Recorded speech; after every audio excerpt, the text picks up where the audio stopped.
ایک لفظ توحید ہے، اسلام دین توحید ہے۔ البتہ توحید کی ہماگیریت، توحید کے انسان کے علم و فکر، نقطۂ نظر، اس کے ویلیو سٹرکچر، اس کی عملی جد و جہد، اس سب پر حاوی ہونے کا تصور کچھ عرصے سے ہمارے ہاں بہت کم ہو،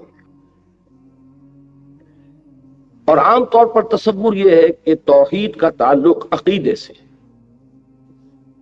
میں در حقیقت اسی ضمن میں آج کچھ گزارشات وہ پیش کرنا چاہتا ہوں کہ جو میری نگاہ میں اس وقت عام مسلمانوں کے ذہنوں سے اوجھل ہو چکی، اور وہ یہ کہ توحید کے عملی تقاضے کیا ہیں۔ دیکھیے، میں سب سے پہلے یہ چاہوں گا کہ آپ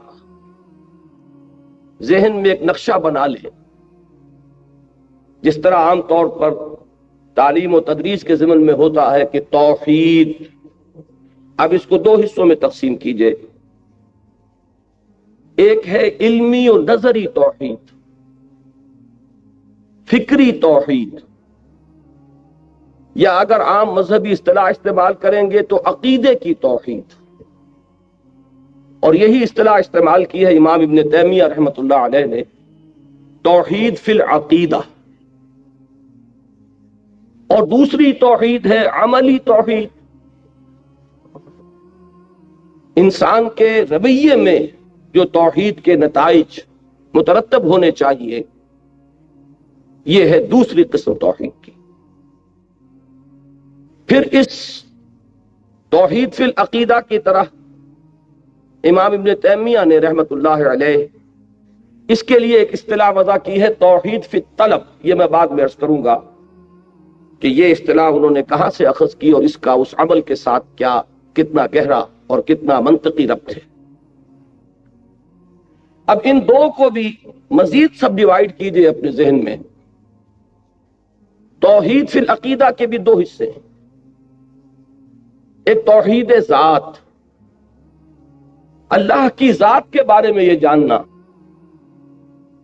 کہ وہ تنہا ہے، نہ کوئی اس کا کفو ہے، نہ اس کے کوئی والدین ہیں، نہ اس کی کوئی اولاد ہے، نہ اس کا کوئی ہم پلہ ہے۔ یہ ہے توحید ذاتی، توحید فی الذات۔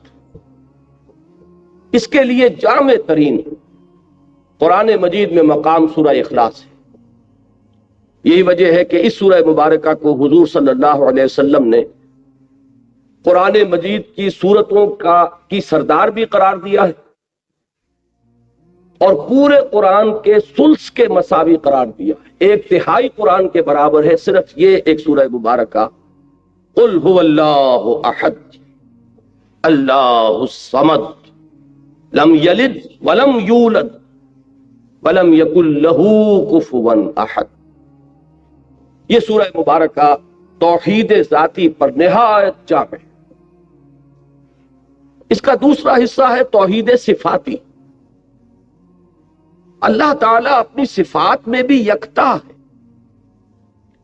اس کی کسی صفت میں کوئی دوسرا اس کے مشابہ نہیں، اس کے برابر نہیں، اس کا شریک نہیں۔ علم ہے تو اس کا علم ما کانا و ما یکون پر ایک لمحے میں حاوی ہے، ہر آن۔ جیسے اس کی ذات بے نہایت ہے، مطلق ہے، اسی طرح اس کی جملہ صفات بے نہایت اور مطلق ہے۔ جس طرح اس کی ذات ہمیشہ سے ہے اور ہمیشہ رہنے والی ہے، اسی طرح اس کی صفات بھی ازلی ہے اور ابدی ہے، حادث نہیں ہے۔ جس طرح اس کی ذات خود بخود ہے، کسی اور کے وجود میں لانے سے وجود میں نہیں آئی، اسی طرح اس کی صفات بھی ذاتی ہے، کسی اور کی عطا کردہ نہیں۔ یہ ہے توحید فی الصفات، اور یہ بڑا ایک علمی سا مسئلہ ہے، اس میں انسان اگر چوکس نہ رہے تو اس کے پھسل جانے کا ہر لمحہ امکان رہتا ہے۔ اس کی وجہ یہ ہے کہ صفات کے لیے ہم جو الفاظ استعمال کرتے ہیں وہ مشترک ہیں، اللہ کے لیے بھی اور مخلوقات کے لیے بھی۔ اللہ بھی موجود، ہم بھی موجود۔ اب وجود جو ہے ایک وصف مشترک ہو گیا اللہ اور اس کائنات کے مابین، لیکن جب اللہ کے لیے لفظ وجود استعمال ہوگا تو اس کا مفہوم بالکل مختلف ہے اس مفہوم سے کہ جس مفہوم میں یہ لفظ وجود مخلوقات میں سے کسی کے لیے مستعمل۔ اللہ بھی عالم اور علیم ہے، اور انسان بھی عالم بھی ہوتے ہیں بلکہ علامہ بھی ہوتے ہیں، لیکن صفت علم کا اطلاق جب اللہ پر کیا جائے گا اس کا مفہوم بالکل کچھ اور، اور جب کسی انسان کو عالم یا علامہ کہا جائے گا تو اس کا مفہوم بالکل مختلف ہوگا۔ لفظ مشترک ہے لیکن مفہوم اور معنی میں زمین و آسمان کا۔ اس اشتراک لفظی کی وجہ سے بالعموم مغالطہ ہوتا ہے۔ بہرحال اس وقت میں چونکہ اصلاً توحید فی العقیدہ سے بحث نہیں کر رہا ہوں، آج کی میری گفتگو وہ دوسری قسم کی توحید سے متعلق ہے، لہذا میں اس میں زیادہ تفصیل میں نہیں جا رہا، لیکن صرف ایک بات ضرور نوٹ کر لیجئے کہ جس طرح توحید ذاتی پر سورہ اخلاص قرآن مجید کا ذروہ سنام ہے، اس کا نقطہ عروج ہے، اس کا کلائمیکس ہے، اسی طرح توحید صفاتی پر آیت الکرسی اسی مقام اور مرتبے کی حامل ہے۔ اس میں اللہ تعالیٰ کی صفات الحی القیوم، اللہ تعالیٰ کے علم کی شان، یعلم ما بین ایدیہم وما خلفہم، مخلوقات کسے باشد کوئی بھی ہو، ملائکہ ہوں، انبیاء ہوں، رسول ہوں، اولیاء اللہ ہوں، کوئی بھی ہو، ولا یحیطون بشیء من علمہ الا بما شاء وسع کرسیہ السماوات والارض۔ اب یہ جو مختلف پہلو اس آیہ مبارکہ میں آئے ہیں، آپ نوٹ کریں گے کہ جس طریقے سے کہ اس توحید ذاتی پر سورہ اخلاص نہایت جامع مقام ہے، بلکہ میں نے عرض کیا اور یہ حدیث میں مستعمل الفاظ ہیں ذروۃ السنام، یعنی یہ کہ جسے آپ انگریزی میں کلائمیکس سے تعبیر کرتے ہیں، چوٹی۔ تو توحید فی ذات پر سورہ اخلاص قرآن مجید کا کلائمیکس ہے، اور توحید صفاتی پر آیت الکرسی۔ یہی وجہ ہے کہ نبی اکرم صلی اللہ علیہ وسلم نے اس آیہ مبارکہ کو تمام آیات قرآنیہ کی سردار قرار دیا۔ اسی طریقے سے اب توحید عملی کے بھی دو حصے کیجئے۔ ایک ہے توحید کے عملی تقاضے انفرادی سطح پر، مجھ سے تقاضا کیا ہے ایک فرد کی حیثیت سے، اور دوسرا ہے توحید کے عملی تقاضے اجتماعی سطح پر، نظام اجتماعی میں کیا تقاضا ہے کہ جو پورا کر دیا جائے تو اس معاشرے کو یا اس ریاست کو ایک موحد ریاست یا موحد معاشرہ قرار دیا جا سکتا ہے۔ میں یہاں یہ عرض کرتا چلوں کہ جیسا کہ میں پہلے عرض کر چکا ہوں، کچھ عرصے سے ہمارے ہاں اس توحید عملی پر سے توجہ کم ہوتی چلی گئی۔ اس کے بڑے گہرے اسباب ہیں، وقت ہوا تو میں ان کی طرف اشارہ کروں گا، لیکن اس وقت صرف اس کو ایک واقعے کی حیثیت سے سامنے رکھیے۔ کئی صدیوں سے ہمارے ہاں ساری بحث و نظار جو ہو رہی ہے وہ توحید علمی سے متعلق ہے، عقیدے کی توحید، اسی پر گفتگو ہے، اسی پر بحث و نظار ہے، اسی پر مناظرے ہیں، اسی پر تصانیف ہیں، علماء کے آپس میں جو بھی قیل و قال کے سلسلے وہ بھی اسی سے وابستہ ہیں۔ اس کا ایک نتیجہ یہ نکلا ہے جس کو علامہ اقبال نے بہت خوبصورتی سے تعبیر کیا ہے کہ زندہ قوت تھی زمانے میں یہ توحید کبھی، جب توحید کا یہ جامع تصور تھا کہ یہ صرف ایک عقیدہ نہیں ہے، صرف ڈوگما نہیں ہے، صرف ایک مابعد الطبیعاتی تصور نہیں ہے، بلکہ یہ انسانی زندگی پر اثر انداز ہوتی ہے عملی اعتبار سے۔ تو یہ ایک عملی قوت تھی، زندہ قوت تھی زمانے میں یہ توحید کبھی، اور اب کیا ہے؟ فقط ایک مسئلہ علم کلام۔ یہ ہماری عقائد کی کتابوں کی ایک بحث بن کر رہ گیا مسئلہ، اور اسی میں وہ مختلف پہلو جو ہیں ہے صفات ذات حق، حق سے جدا یا عین ذات۔ بالکل ابتدا میں ہمارے متکلمین کی بحثیں ان موضوعات پر ہوئی ہیں، اور اس شرح و بسط کے ساتھ ہوئی ہیں، اس تفصیل کے ساتھ ہوئی ہیں کہ ہوتے ہوتے اب یہ بات ذہن میں بیٹھ گئی ہے کہ توحید جو ہے شاید صرف انسان کے عقیدے سے متعلق ہے، اس کا اس کے عمل سے کوئی تعلق نہیں۔ حالانکہ واقعہ یہ ہے کہ جب یہ توحید انسان کے فکر و نظر کا ایک جزء بن کر اس کے پورے وجود میں سرایت کرتی ہے اور پھر اس کے طرز عمل کو ایک خاص رخ پر موڑتی ہے، انفرادی سطح پر بھی اور اجتماعی سطح پر بھی، تو واقعہ یہ ہے کہ اس سے بڑی کوئی قوت دنیا میں موجود نہیں۔ اب میں جہاں تک توحید فی العقیدہ ہے، جیسا کہ میں نے عرض کیا، اس کے بارے میں آج مجھے کچھ عرض نہیں کرنا ہے، اور ویسے بھی میں یہ سمجھتا ہوں کہ چونکہ یہ موضوع ہمارے علماء کرام کا رہا ہے، انہوں نے اس کا حق ادا کیا، اس میں میں ہرگز یہ نہیں سمجھتا کہ کوئی بھی اضافہ میں کر سکتا ہوں۔ یہ تمام ذات و صفات کی بحثیں جو ہے بڑی تفصیل کے ساتھ، اس میں صرف یہ کہ انسان کے اندر طلب کا ہونا شرط ہے، ورنہ ہمارے ہاں اس موضوع پر مواد کی کمی نہیں ہے، علماء کرام نے اس موضوع پر حق ادا کیا۔ لہذا میں اب اپنی پوری گفتگو کو محدود کر رہا ہوں توحید عملی سے متعلق، جیسا کہ میں نے عرض کیا اس کو بھی مجھے دو لیولز پر ڈسکس کرنا ہے، ایک انفرادی اور ایک اجتماعی۔ انفرادی سطح پر توحید کا عملی تقاضا کیا ہے؟ صرف اللہ کا بندہ بن جانا، مان لیا کہ وہی الہ ہے، لا الہ الا اللہ، زبان سے کہہ دیا، خرد نے کہہ بھی دیا لا الہ، تو کیا حاصل؟ دل و نگاہ مسلمان نہیں تو کچھ بھی نہیں۔ جب یہ لا الہ انسان کی زبان اور اس کے خرد سے ذرا نیچے اتر کر قلب میں جاگزی ہوتا ہے تو اس کا جو نتیجہ برآمد ہوگا وہ کیا ہے؟ ہم نے یہ جان لیا اللہ ایک ہے، ہم نے یہ جان لیا کہ وہ جملہ صفات کمال سے متصف ہے، ہم نے یہ جان لیا کہ نہ اسے کسی نے جنا نہ وہ جنا گیا، یہ سب جان لیا، لیکن اس کا عملی تقاضا کیا ہے کہ اب ہمتن اس کے بندے بن جاؤ، اپنی پوری زندگی اس کی بندگی میں دو۔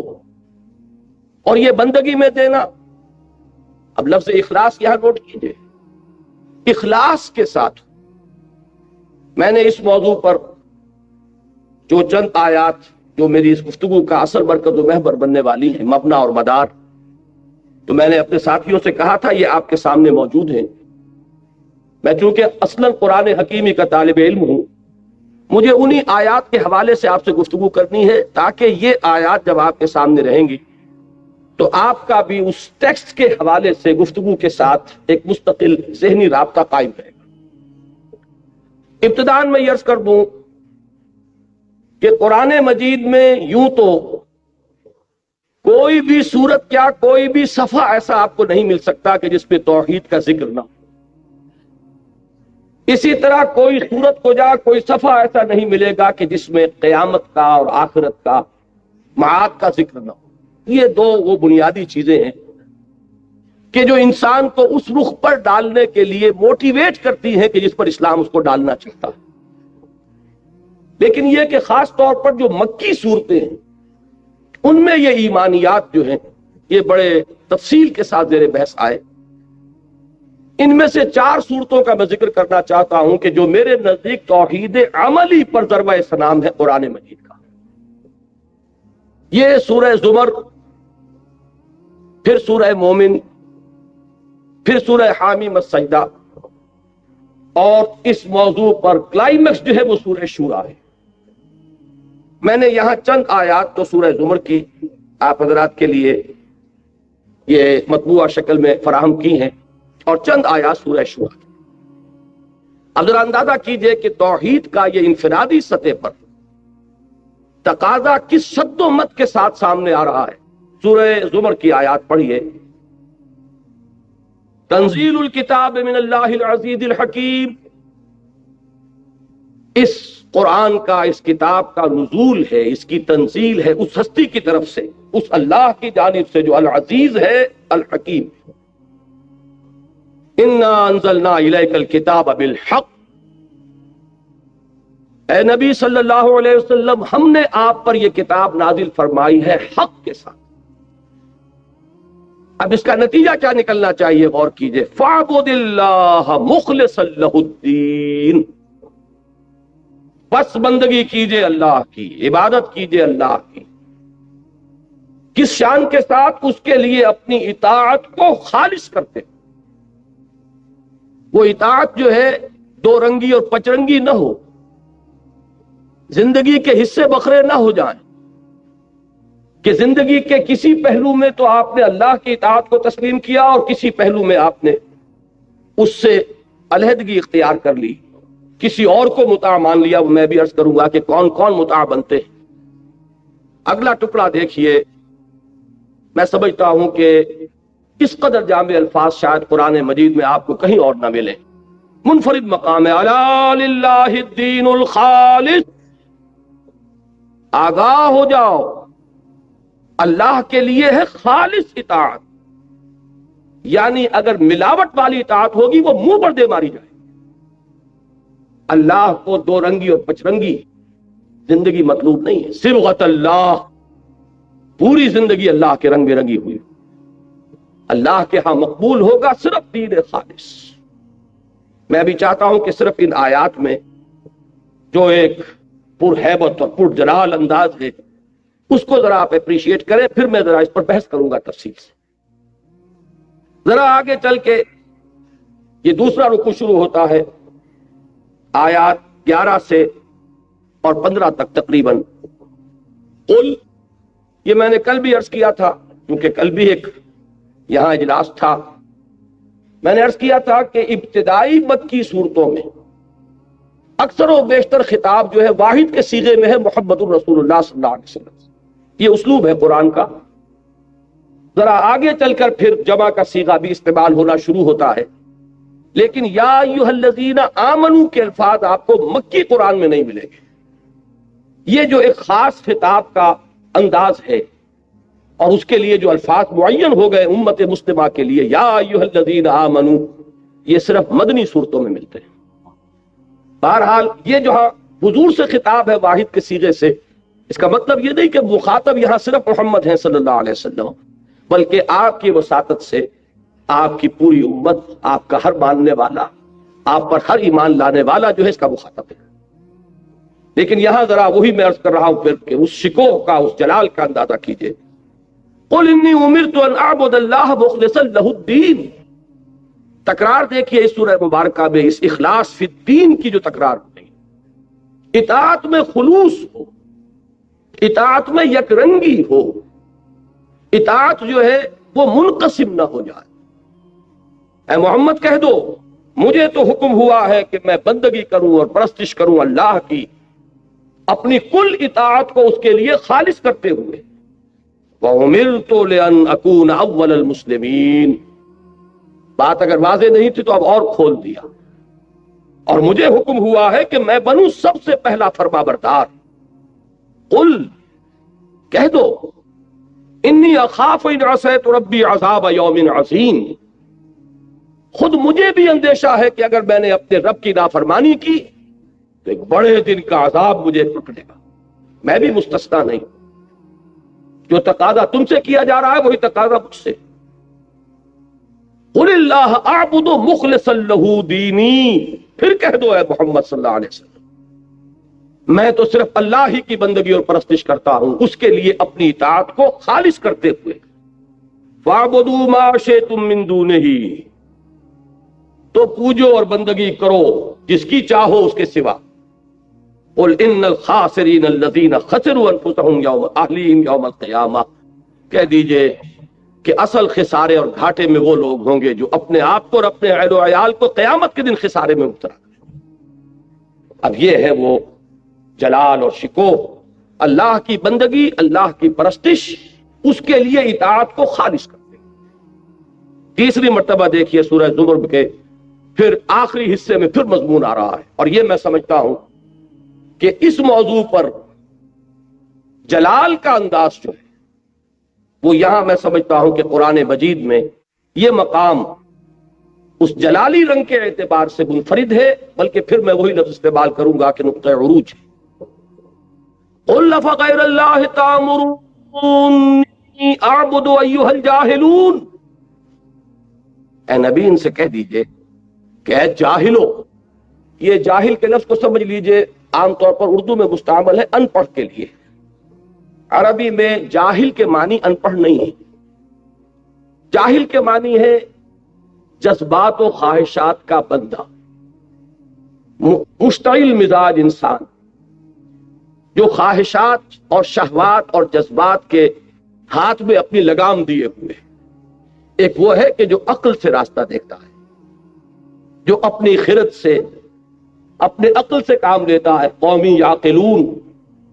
اور ایک وہ لوگ ہیں کہ جو عقل کو بالائے طاق رکھ کر صرف جذبات اور خواہشات کی پیروی کرتے، وہ جاہل. تو اے حرص و ہوا کے بندو، اے خواہشات کے غلاموں، کیا تم مجھ سے بھی یہ توقع رکھتے ہو، مجھے بھی مشورہ دے رہے ہو کہ اللہ کے سوا کسی اور کی بندگی کروں؟ وَلَقَدْ أُوحِيَ إِلَيْكَ وَإِلَى الَّذِينَ مِن قَبْلِكَ لَئِنْ أَشْرَكْتَ لَيَحْبَطَنَّ عَمَلُكَ وَلَتَكُونَنَّ مِنَ الْخَاسِرِينَ. اور اے نبی سن لیجئے کان کھول کر، یہ بات آپ کے جانب بھی وحی کی جا چکی ہے، اور آپ سے جو پہلے انبیاء اور رسول آئے ان سب کے جانب بھی وحی کی جا چکی ہے کہ اگر بالفرض آپ نے بھی شرک کیا تو آپ بھی لازماً خسارہ پانے والوں میں سے کچھ. لَإِنَّ أَشْرَكْتَ لَيَحْبَطَنَّ عَمَلُكَ وَلَتَكُونَنَّ مِنَ الْخَاسِرِينَ. اور آپ کے تمام اعمال حبط ہو جائیں گے اور آپ یقیناً خسارہ پانے والوں میں سے ہو کر رہیں گے. وَلِلَّهِ فَاعْبُدْ، بس ایک ہی اللہ کی بندگی کرو. وَكُن مِّنَ الشَّاكِرِينَ، اور اس کے شکر گزار بندوں میں سے بچ جاؤ. اب یہ آیات ہے ایک سورت کی، سورہ زمر کی. جن حضرات کو بھی قرآن مجید سے کوئی مناسبت ہے، ان کا کچھ استحضار ہے، وہ اس بات کو محسوس کریں گے کہ اس پہلو سے اللہ کی عبادت اخلاص فی الدین کے ساتھ یہ جامع ترین مقام ہے قرآن حکیم. اب ذرا اس کا تجزیہ کیجئے، عبادت کہتے کسے؟ ہمارے اس دور زوال میں اور دور انحطاط میں عبادت کا تصور بھی نہ صرف محدود ہوا ہے بلکہ مسخ ہو گیا. ایک ہے کسی چیز کا محدود ہو جانا، ایک ہے اس کا بنیادی طور پر مسخ ہو جانا. میرے نزدیک کانسیپٹ جو ہے عبادت کا وہ صرف محدود نہیں ہوا، مسخ ہوا ہے، پرورٹڈ کانسیپٹ ہو گیا کہ بس چند ریچولز ہیں، نماز روزہ ہے، جن کا انسانی زندگی کے ساتھ کوئی تعلق نہیں. وہ ایک علیحدہ سے ایک اپینڈکس ہے، ایک ضمیمہ ہے، اس کے سوا اس کی کوئی حقیقت نہیں. رہ گئی رسم ادا روح بلالی نہ رہی، اور فلسفہ رہ گیا تلقین غزالی نہ رہی. حج کی ایک رسم ہے جو ہو رہی ہے، 30 لاکھ افراد حج کرتے ہیں، لیکن یہ کہ اس کا کوئی اثر دنیا میں محسوس نہیں. دنیا میں کیا محسوس ہوگا؟ خود مسلمان معاشرے میں کوئی اثر محسوس نہیں. جس ملک سے 1 لاکھ کی تعداد میں حاجی جاتے اور آتے ہیں، کل بھی میں نے عرض کیا تھا کہ 1% ہی اگر انسان کے اخلاق، کردار اور تقوی میں بحیثیت مجموعی اضافہ ہو جائے ہر سال 1 لاکھ افراد کے حج سے، تو یہ 40 سال میں ہمارے ہاں یہ اخلاق اور تقوی جو ہے یہ کہاں سے کہاں پہنچ گئے. لیکن معلوم ہوتا ہے کہ زندگی کے ساتھ اس کا کوئی تعلق. یہ ایک علیحدہ سے ضمیمہ ہے، اپینڈکس ہے، اس کا ہمارے فکر سے، ہمارے نقطہ نظر سے، ہمارے ویلیو سٹرکچر سے، ہمارے زندگی میں رویے سے کوئی تعلق. تو یہ تصور تو در حقیقت پرورٹڈ تصور ہے. یہ عبادات ہیں، اس میں کوئی شک نہیں، لیکن حقیقت میں عبادت نام ہے پوری زندگی میں اللہ کی بندگی. اور اس کے لیے یہ عبادات تیار کرتی ہیں. اقیم الصلاۃ علی ذکری، نماز کو قائم کرو میری یاد کے لیے، بھول نہ جاؤ. کل ہی میں سنا چکا ہوں یہاں حفیظ جالندری کا شعر، بڑا پیارا شعر ہے، مجھے بہت پسند ہے، کہ سرکشی نے کر دیے دھندلے نقوش بندگی، آؤ سجدے میں گریں لوح جبیں تازہ. یہ سرکشی، یہ تمرد جو ہے، اس نے ہمارے اندر سے وہ عبدیت کا نقش جو ہے کچھ اس کی وجہ سے دھندلا گیا ہے. سجدے میں گرو تاکہ وہ نقش پھٹ. تو نماز اس لیے ہے، روزہ اس لیے ہے تاکہ تم اپنے جو آپ کے اینیمل انسٹنکٹس ہیں ان پر قابو یافتہ ہو سکے. یہ نہ ہو کہ اندر سے بھوک کا تقاضا ابھرے اور آپ اتنے بےتاب ہو جائیں کہ حلال اور حرام کی تمیز نہ رہے. اندر سے آپ کی شہوت جو ہے انگڑائی لے اور آپ اندھے ہو جائیں کہ آپ کو کچھ نہ نظر آئے کہ اس کے لیے حرام راستہ کون سا اور حرام راستہ، حلال راستہ کون سا. اس کے لیے ایک مشق ہے، کتب علیکم الصیام کما کتب علی الذین من قبلکم لعلکم تتقون.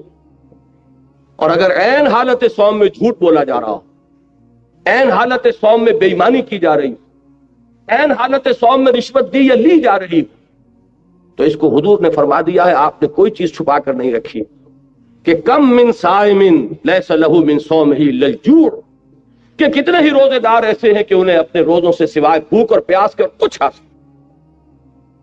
من لم یدع قول الزور والعمل به فلیس للہ حاجۃ ان یدع طعامہ وشرابہ، جو شخص جھوٹ بولنا اور جھوٹ پر عمل کرنا ترک نہیں کرتا تو اللہ کو تو کوئی احتیاج نہیں ہے کہ وہ اپنا کھانا پینا ترک کر دے. یہ روزہ نہیں ہے، فاقہ ہے. زکوٰۃ اس لیے ہے کہ مال کی محبت کو دل میں سے کھینچ دے. یہ ساری چیزیں در حقیقت اس بڑی عبادت کے لیے تیار کر. میں اللہ کا شکر ادا کرتا ہوں کہ بہت سے مفکرین، مصنفین، دانشور، بہت سے داعیان الی اللہ، ان کی کوششوں کے ذریعے سے یہ تصور عام ہو چکا ہے. اب ہمارے بالکل عوام الناس میں جو حالات میں تو شاید یہ بات ہو کہ وہ صرف ریچولسٹک کانسیپٹ جو ہے وہ ابھی چلا آ رہا ہو، لیکن پڑھے لکھوں لوگوں کی ایک بڑی تعداد جو ہے اب اس حقیقت سے تو آشنا ہو چکی ہے کہ عبادت کا مفہوم ہے پوری زندگی میں اللہ کی بندگی. زندگی آمد برائے بندگی، زندگی بے بندگی شرمندگی. لیکن میں یہ سمجھتا ہوں اس فہرست میں یقیناً میرے نزدیک اس دور میں جو بڑے بڑے مشاہیر جن کے نام آئیں گے ان میں علامہ اقبال کا نام سر فہرست ہے، اس لیے کہ ان کا دائرہ جو ہے وہ بہت پھیلا، بہت وسیع ہوا ہے اثر اور نفوذ کا. پھر اسی میں آپ کو مولانا مودودی کا نام ملے گا جنہوں نے اس تصور کو واضح کیا ہے. یہ تصور جو ہے اور بھی بہت سے اہل قلم حضرات ہیں کہ جنہوں نے اب عام کر دیا ہے.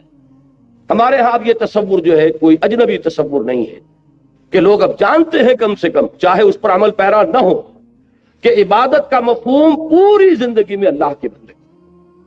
لیکن ایک چیز کی اس میں کچھ کمی کا تاحال احساس ہے، اور وہ احساس یہ ہے کہ بندگی کا تصور تو واضح ہو گیا، لیکن اس کا ایک دوسرا ایلیمنٹ ہے، وہ پرستش کا ایلیمنٹ ہے. ایک اطاعت کا ایلیمنٹ ہے، دوسرا محبت کا ایلیمنٹ ہے.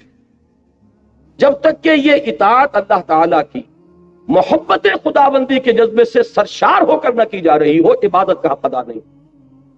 مجرد اطاعت تو ہم انگریز کی بھی کر رہے تھے لیکن اس کی عبادت نہیں کر رہے تھے، وہ مجبوری کی اطاعت تھی. اطاعت مدینے کے منافقین بھی کرتے تھے محمد رسول اللہ صلی اللہ علیہ وسلم کی اور اللہ کے احکام کی، لیکن یہ مجبوری کی اطاعت تھی. اللہ کی عبادت کے یہ دو اجزاء ہیں، اور اللہ تعالی رحمت نازل فرمائے امام ابن تیمیہ اور حافظ ابن قیم رحمہم اللہ پر کہ انہوں نے خوب اس کو واضح کر دیا ہے. ہمارے ہاں ان سے پہلے جو جمہور ائمہ لغت ہیں انہوں نے عبادت کا مفہوم بیان کیا تھا، العبادت التذلل. عبادت نام ہے کسی کے سامنے بچھ جانے کا، عاجزی اختیار کرنے کا، کسی کے سامنے جھک جانے کا. میرے نزدیک اس میں بہترین لفظ وہی ہے جو میں نے پہلے استعمال کیا، بچھ جانا. یہ تذلل کا صحیح ترین مفہوم ادا کرتا ہے. العبادت و تذلل، یہ تو گویا کہ اس لفظ کے اندر ہمیشہ سے یہ مفہوم موجود تھا، لیکن امام ابن تیمیہ اور حافظ ابن قیم نے یہ دو اجزاء علیحدہ علیحدہ کر کے بیان کیے. العبادت تجمع اصلین، یہ عبارت ہے حافظ ابن قیم کی جو شاگرد رشید امام ابن تیمیہ کے رحمہ اللہ. العبادت تجمع اصلین، غایت الحب مع غایت الذل والخضوع، حد درجے کی اللہ کی محبت اور اس کے تحت حد درجے میں اللہ کے سامنے بچھ جانا، جھک جانا. یہی وجہ ہے کہ میں دو الفاظ فارسی کے استعمال کیا کرتا ہوں لفظ عبادت کے مفہوم کو ادا کرنے کے لیے. محض بندگی کافی نہیں ہے، اگرچہ شیخ سعدی رحمۃ اللہ علیہ نے یہ اس آیہ مبارکہ کی اصل میں ترجمانی کی ہے کہ وما خلقت الجن والانس الا لیعبدون، کہ زندگی آمد برائے بندگی، زندگی بے بندگی شرمندگی. لیکن یہ کہ محض بندگی سے عبادت کا حق ادا نہیں ہوگا جب تک ایک لفظ پرستش اس میں شامل نہ کیا جائے. پرستش آپ کو معلوم ہے کہ اس میں اصل شے محبت ہوتی ہے. پرستار، قوم پرست، وطن پرست، زر پرست، اس پرستش میں اصل شے ہے محبت. کسی چیز کے ساتھ دلی لگاؤ. جب یہ دونوں چیزیں یکجا ہو جائیں گی، جیسا کہ میں نے ابھی آپ کو الفاظ سنا ہے، غایت الحب مع غایت الذل والخضوع، حد درجے کی محبت اللہ کی اور حد درجے کا اس کے سامنے پچھ جانا، دو کیفیتیں جمع ہو جائیں گی تو اللہ تعالیٰ کی عبادت کا حق. اب وہ نوٹ کیجئے ان دونوں کو، بلکہ ان میں ایک جو ریشو پروپورشن ہے اس کو بھی ایک مثال سے سمجھ لیجئے.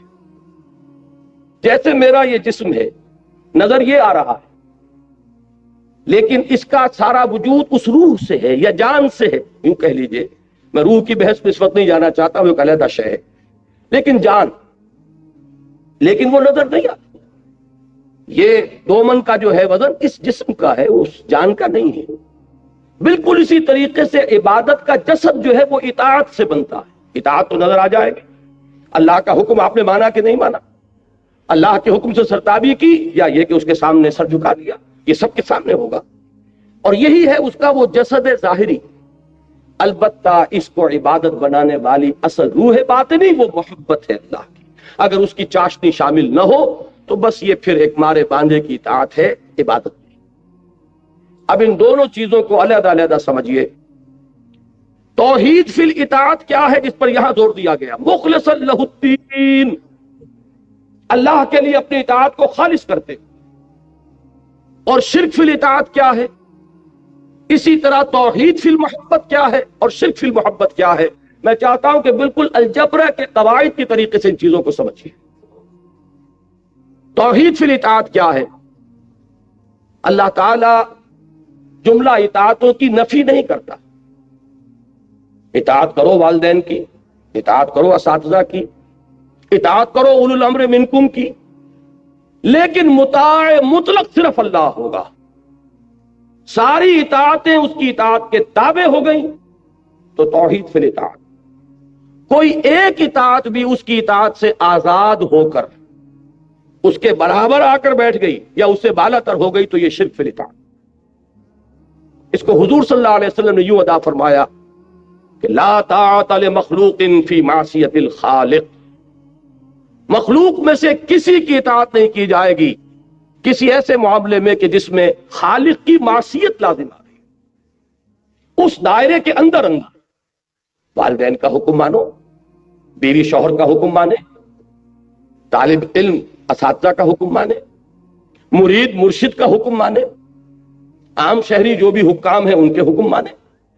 لیکن یہ کہ ان تمام اطاعتوں پر سب پر حاوی اطاعت اللہ کی اطاعت ہو جائے تو یہ ہے توحید فی الاطاعت. اور کوئی ایک اطاعت بھی اگر اس کے ہم پلہ ہو گئی، اس کی اطاعت سے آزاد ہو گئی تو یہی شرک فی الاطاعت ہے. اور شرک فی الاطاعت شرک فی العبادت ہو، اس لیے کہ عبادت کا جزو اعظم اطاعت ہے. اب یہ اگر آپ نے الجبرہ کا یہ اصول سمجھ لیا تو اب اس کو اپلائی کیجئے، بڑے بڑے پرابلمز حل ہو جائیں گے. سب سے پہلا جو آپ سے اطاعت کا طلبگار بنتا ہے وہ آپ کا اپنا نفس ہے. مولانا روم کا بڑا پیارا شعر ہے کہ نفس ماں ہم کم طرز فرعون نیست لیکن اورا عون ایرا عون نیست. بڑی عجیب اور بڑی پیاری صنعت لفظی ہے اس میں. میرا نفس بھی فرعون سے کم نہیں ہے. کیوں کہ فرعون کیا کہتا تھا کہ یہ مصر کی حکومت میری ہے، الیس لی ملک مصر وہذہ الانہار تجری من تحتی، یہاں میرا حکم چلے گا، میں نہیں جانتا کون اللہ کون رسول کون موسیٰ کون ہارون، کیا حلال کیا حرام، میرا حکم چلے گا. اسی طریقے سے میرا یہ نفس بھی کہتا ہے کہ یہ جو وجود ہے اس پر میری مرضی چلے گی، یہ میری مملکت ہے، میری سلطنت ہے، میں نہیں جانتا کیا حلال کیا حرام، کیا جائز کیا ناجائز، جو میرا تقاضا ہے پورا. اب اگر ایک انسان اپنے نفس کا تقاضا پورا کر رہا ہے بغیر یہ دیکھے کہ جائز ہے یا ناجائز، اور کسی ایسے طریقے سے اپنے نفس کے کسی تقاضے کی تسکین کر رہا ہے کہ جس کو اللہ نے حرام قرار دیا ہے، تو اس نے اپنے نفس کو مطاع مطلق بنا لیا اللہ کے بالمقابل. گویا کہ اس کا نفس اس کا الہ بن گیا. قرآن مجید نے 2 مقامات پر اس کو صاف کر دیا. ارأیت من اتخذ الہہ ہواہ افانت تکون علیہ وکیلا. اے نبی آپ نے غور کیا اس شخص کے حال پر جس نے اپنی خواہش نفس کو اپنا معبود بنایا ہوا؟ ذرا نوٹ کیجئے یہاں لفظ الہ کا آیا کہ یہ بیٹھ کر 1000 دانے کی تسبیح پڑھ رہا ہے لا الہ الا اللہ لا الہ الا اللہ، لیکن اس بدبخت کا نفس اندر جو ہے الہ بنا بیٹھا، جو مخلوت می روند آکار دیگر می کنند، وہاں جا کر اس کا نفس اس کا معبود ہو۔ معلوم یہ ہوا اے نبی کیا آپ ایسے شخص کی ذمہ داری قبول کر سکتے ہیں جس نے کہ اپنی خواہش نفس کو اپنا الہ بنا لیا؟ لفظ الہ تاکہ کوئی اشتباہ نہ رہے، یا لفظ مطاع آتا تو شاید آپ کہتے کہ مطاع کا لفظ الہ کچھ تو نہیں۔ ارایت من اتخذ الہہ ہواہ افانت تکون علیہ وکیلا۔ اب یہ نوٹ کر لیجئے آسان نہیں ہے اس نفس کے پنجے سے رستگاری۔ وہ جو میں عرض کر رہا تھا کہ بڑی پیاری صنعت لفظی ہے اس شعر میں، لیکن ایرا نیست، اون کہتے ہیں مدد کو، پنجابی میں یہ لفظ اسی سینس میں مستعمل ہے، مدد، یعنی اگر لاؤ لشکر ہے تو یہ فرعون کے پاس لاؤ لشکر تھا، لہذا اس نے زبان سے بھی کہہ دیا انا ربکم الاعلی، میں فقیر درویش ہوں، میرے پاس کوئی لاؤ لشکر نہیں، لہذا میں زبان سے تو کچھ نہیں کہتا، لیکن نفس میرا اندر سے یہی کہتا۔ یہاں سے آگے چلتے جائیے، جس شے کو بھی آپ نے اللہ تعالیٰ کی اطاعت سے آزاد ہو کر مطاع مان لیا، چاہے عقیدے میں نہیں مانا عمل میں مانا، وہ عمل میں آپ کا مطاع مطلق بنا، وہ عمل میں آپ کا معبود بنا، اور وہ توحید فی الاطاعت کے دائرے سے آپ نکل۔ اب اسی طریقے سے محبت کو لیجئے، یہاں بھی فارمولہ وہی ہے، محبت کی نفی نہیں ہے۔ اولاد سے محبت کرو، وطن سے محبت کرو، قبیلے سے محبت کرو، قوم سے محبت کرو، بیوی سے محبت کرو، بیوی شوہر سے محبت کرے، والدین سے محبت کرو، قطعاً کوئی حرج نہیں، لیکن تمام محبتوں سے بالا تر محبت اللہ کی رہے، تب تو یہ توحید فی المحبت ہے۔ اور توحید فی المحبت اصل روح ہے، اصل جان ہے توحید فی العبادت کی، اس لیے کہ عبادت کو میں نے 2 اجزاء میں تقسیم کر دیا آپ کے سامنے، اطاعت اور محبت۔ اگر کسی ایک شے کی محبت بھی اللہ کی محبت کے برابر آ کر اس دل کے سنگھاسن پر بیٹھ گئی تو یہ شرک فی المحبت ہوگا، اور کوئی محبت اس سے بھی بالاتر ہو گئی تو اب شرک سے بھی کوئی بڑا لفظ اس کے لیے آپ کو وضع کرنا ہوگا۔ یہ اگر اصول سامنے آ گیا تو اب نوٹ کیجئے مال کی محبت۔ اگر اس مال کی محبت میں آپ اتنے مبتلا ہیں کہ حلال اور حرام کی تمیز ختم ہو گئی تو آپ کا محبوب حقیقی یہ مال ہے۔ جو محبوب حقیقی ہے وہی در حقیقت معبود حقیقی ہے۔ آپ کا معبود دولت ہے۔ فرق صرف یہ ہے کہ ہندو نے لکشمی دیوی کی مورتی بھی بنا لی، اس کو ڈنڈوت کرتا ہے، اس کو سجدہ کرتا ہے، لیکن ظاہر بات ہے کہ وہ لکشمی دیوی کو پوجتا ہے تو لکشمی دیوی کے لیے نہیں پوجتا، دولت کے لیے پوجتا ہے، اس لیے کہ وہ دولت کی دیوی ہے۔ اس کے خیال میں جس پر اس کی نگاہ کرم ہو جائے گی اس کے بارے نیارے ہو جائے گی۔ آپ نے کوئی لکشمی بائی یا لکشمی دیوی تو سامنے نہیں رکھی، لیکن جو نتیجہ ہے وہاں تک آپ بھی پہنچے ہو کہ ہمیں چھپ چھپ کے سینوں میں بنا لیتی ہے تصویریں، اندر تو وہ بت قد آباد ہیں۔ دولت کی پرستش اور دولت کی محبت اگر اللہ کی محبت سے بالا تر ہو گئی تو آپ کا معبود دولت ہے۔ اور یہاں میں آپ کو جیسے وہاں میں نے ایک آیت پر اکتفا کی ہے، یہاں ایک حدیث کافی ہوگی۔ تعس عبد الدینار وعبد الدرہم، ذرا نوٹ کیجئے کس قدر واضح الفاظ۔ یہ ماضی کا بھی صیغہ ہو سکتا ہے اور انشاء بھی اس میں ہو سکتی ہے۔ عربی زبان میں ماضی ہی میں آتا ہے دعا یا بد دعا کے لیے، یا تمنا کے لیے، آرزو کے لیے بھی کلمہ۔ تو تعسا برباد ہو گیا یا برباد ہو جائے، دونوں اس کے معنی۔ کون فرما رہے ہیں؟ محمد رسول اللہ صلی اللہ علیہ وسلم۔ کن کے لیے فرما رہے ہیں؟ عبد الدینار اور عبد الدرہم کے لیے، کہ نام اس کا عبد الرحمن ہے، حقیقت میں عبد الدینار ہے۔ اس کا معبود پیسہ ہے، حلال سے آئے، حرام سے آئے، جائز سے آئے، ناجائز سے آئے، صحیح سے آئے، غلط سے آئے، پیسہ ہے۔ تو معلوم ہوا کہ اصل محبت کس کی ہوئی؟ پیسے کی۔ جو محبوب حقیقی ہے وہی آپ کا معبود اصلی ہے۔ ہاں یہ محبتیں ہوں لیکن اللہ کی محبت کے تابع تو کوئی حرج نہیں، مال سے بھی محبت کرو کوئی حرج نہیں، لیکن اللہ کی محبت سے نیچے نیچے۔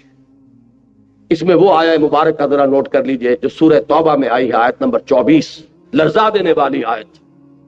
قل، اے نبی ان سے کہہ دیجئے، ان کان آباؤکم و ابناؤکم و اخوانکم و ازواجکم و عشیرتکم و اموال اقترفتموها و تجارت تخشون کسادها و مساکن ترضونها احب الیکم من اللہ و رسولہ و جہاد فی سبیلہ فتربصوا حتی یاتی اللہ بامرہ واللہ لا یہدی القوم الفاسقین۔ اے نبی ان سے کہہ دیجئے، اگر تمہیں اپنے باپ، اپنے بیٹے، اپنے بھائی، اپنی بیویاں، اپنے اعزاء و اقارب، اپنے وہ مال جو تم نے بڑی محنت سے جمع کیے ہیں، اپنے وہ کاروبار جن کا تمہیں اندیشہ لاحق رہتا ہے کساد بازاری کا، اور اپنے وہ گھر جو بڑے ارمانوں سے بنائے ہیں اور سجائے ہیں، اگر یہ 8 چیزیں تمہیں محبوب تر ہیں اللہ سے اور اس کے رسول سے اور اللہ کی راہ میں جہاد سے، تو جاؤ دفع ہو جاؤ، انتظار کرو یہاں تک کہ اللہ اپنا فیصلہ سنا دے، اور اللہ ایسے فاسقوں کو ہدایت نہیں دے۔ یہ تو منفی انداز ہے، اور مثبت انداز میں فرما دیا گیا سورہ بقرہ میں والذین آمنوا اشد حبا للہ۔ یہ شرک فی المحبت اور توحید فی المحبت پر یہ آیت جو ہے یہ قرآن مجید کا ذروہ سلام ہے۔ وَمِنَ النَّاسِ مَن يَتَّخِذُ مِن دُونِ اللَّهِ أَندَادًا يُحِبُّونَهُمْ كَحُبِّ اللَّهِ وَالَّذِينَ آمَنُوا أَشَدُّ حُبًّا لِلَّهِ۔ اس آیت کے حوالے سے وہ بات ذرا میں چند منٹ آپ کے لوں گا کہ وہ لفظ مطلوب جو استعمال کیا امام ابن تیمیہ نے وہ واضح ہو جائے۔ اصل میں جو شے انسان کی محبوب ہے وہی اس کا مطلوب ہے، اور اللہ تعالیٰ نے انسان کی نفسیات کچھ اس طور سے بنائی ہے کہ اس میں کسی نہ کسی شے سے محبت اور کسی نہ کسی شے کی طلب جو ہے وہ باقی تمام اس کے انسٹنکٹس پر غالب آ جاتی ہے۔ مثلا یہ کہ ایک وطن پرست انسان ہے، وطنیت ایک نظریہ ہے سیاسی تمدنی، اس کا نتیجہ کیا نکلتا ہے کہ وطن کی محبت تمام محبتوں پر بالا تر ہو جائے۔ قوم پرست انسان آپ کسے کہتے ہیں؟ کہ جس میں قوم کی محبت تمام محبتوں سے بالا تر ہو جائے۔ یہی وہ چیز ہے جس کو کہ جیسا کہ میں نے عرض کیا کہ یہ جدید چونکہ تصورات ہیں، یہ نیشنلزم کا جو بھوت آج پوری دنیا کے سروں پر سوار ہے، ہمارے علماء اس سے واقف نہیں ہیں بالعموم۔ اس کو پہچاننے والا وہی شخص ہو سکتا تھا جس نے اپنے بارے میں کہا ہے کہ میں خود اس آگ میں ڈالا گیا ہوں مثل خلیل، کہ میں اس آگ میں ڈالا گیا ہوں مثل خلیل، جدید فکر، جدید تہذیب، جدید تمدن کو اندر سے جا کر جس نے دیکھا تھا وہ شخص تھا کہ جس نے اس کو پہچانا کہ یہ وطنیت کا نظریہ جو ہے اس دور میں یہ سب سے بڑا شرک ہے، اس لیے کہ اس میں وطن کی محبت کو تمام محبتوں پر بالا کیا جاتا ہے۔ وطن کی جے، یہ کیا ہے؟ وطن کی عظمت کا ترانہ ہے جو اب آپ گاتے ہیں کھڑے ہو کر، یہ اس کی عبادت ہے جو آپ سر انجام دیتے ہیں۔ وطن کے جھنڈے کو سلامی جو دی جاتی ہے، حقیقت میں اس دور کے شرک کے سب سے بڑے مظاہر یہ ہیں۔ لیکن یہ کہ اس کو پہچانا کس نے؟ اس مرد قلندر نے جو جانتا تھا کہ وطنیت گفتار نبوت میں وطن اور ہی کچھ ہے۔ یہ بات، یہ جو آپ نے وطن کا لفظ کہیں پڑھ لیا، اور یہ جو آج کی سیاست ہے اس میں وطن اور ہی کچھ ہے۔ اس دور میں میں اور ہے جام اور ہے جم اور، ساقی نے بنا کی روش لطف و ستم اور، مسلم نے بھی تعمیر کیا اپنا حرم اور، تہذیب کے آزر نے ترشوائے صنم اور، ان تازہ خداؤں میں بڑا سب سے وطن ہے جو پیرہن اس کا ہے وہ مذہب کا کفن ہے۔ نظارہ دیری نہ زمانے کو دکھا دے، اے مصطفی خاک میں اس بت کو ملا، اسلام تیرا دیس ہے تو مصطفی ہے۔ یہ جو نظریہ ہے، اب میں عرض کر رہا تھا کہ انسان کی اس کی کچھ نفسیاتی ساخت ایسی ہے، اس کو بہت خوبصورتی سے اور بڑی ڈیٹیلز میں ڈسکس کیا ڈاکٹر رفیع الدین نے، آئیڈیالوجی آف دی فیوچر جو ان کی مارکۃ الآراء کتاب ہے، کہ انسان کسی نہ کسی شے سے محبت کرنے پر مجبور ہے، اور اس کی محبت میں پھر وہ مشقتیں جھیلتا ہے، قربانیاں دیتا ہے، فاقے کرتا ہے اور لذت محسوس کرتا ہے۔ یعنی ہمارے ویسٹرن سائیکالوجسٹ جو ہیں وہ تو سب سے بڑا انسٹنکٹ کہیں گے پریزرویشن آف دی سیلف۔ انسان کا سب سے بڑا انسٹنکٹ جو ہے اپنے وجود کا تحفظ ہے، لیکن آپ غور کیجئے کمیونسٹ کو کہ وہ کس طرح اپنی جان کی بازی کھیلتا ہے اپنے اس انقلاب کے لیے کہ جو اس کے پیش نظر ہے۔ اندازہ کیجئے ان جاپانیوں کا جو بموں میں بیٹھ کر گئے، انہیں معلوم ہے کہ میرے تو چیتھڑے اڑ جائیں گے، یہ بم جب میں کسی جہاز کی چمنی میں لے کر اتروں گا تو میرا تو وجود کہیں نہیں رہے گا، وہ جہاز کے ٹکڑے تو بعد میں ہوں گے۔ معلوم ہوا کہ سب سے بڑا اینیمل انسٹنکٹ جو ہے وہ کسی ازم کے یا کسی محبت یا کسی نظریے اس کے تابع ہو کر رہ گیا ہے۔ انسان فاقے کرتا ہے، اسے دلی بسرت ہوتی ہے کہ میں نے اپنے نظریے کے لیے فاقہ کیا ہے، میں نے اپنے مقصد زندگی کے لیے جیل کاٹی ہے، میں نے اپنے مقصود کے لیے سختیاں جھیلی ہیں۔ تو یہ جو ہے کسی نہ کسی شے کو اپنا محبوب بنانا اور مطلوب بنانا، یہ انسان کی فطرت ہے۔ اب جن لوگوں کی رسائی تو اللہ تک ہو گئی تو وہ تو محبوب حقیقی ہے ہی ہے، لیکن جن کی رسائی وہاں نہیں ہوئی انہوں نے کسی نہ کسی کو تراش لیا ہے، اس کو اپنا محبوب بنایا۔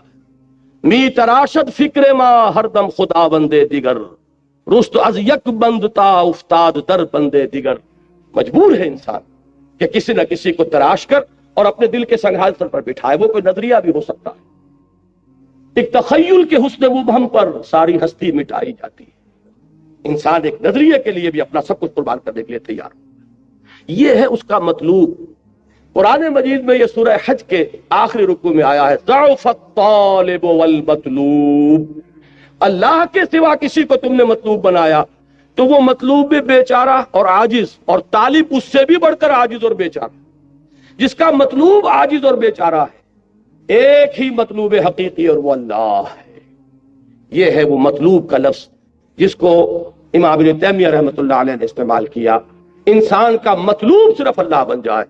اور یہ بات آپ نے سنی ہوگی، ہمارے ہاں صوفیہ کے حلقے میں یہ عام ہے کہ لا الہ الا اللہ، اس کا ایک مفہوم ہے عوامی سطح پر، وہ کیا ہے؟ لا معبود الا اللہ۔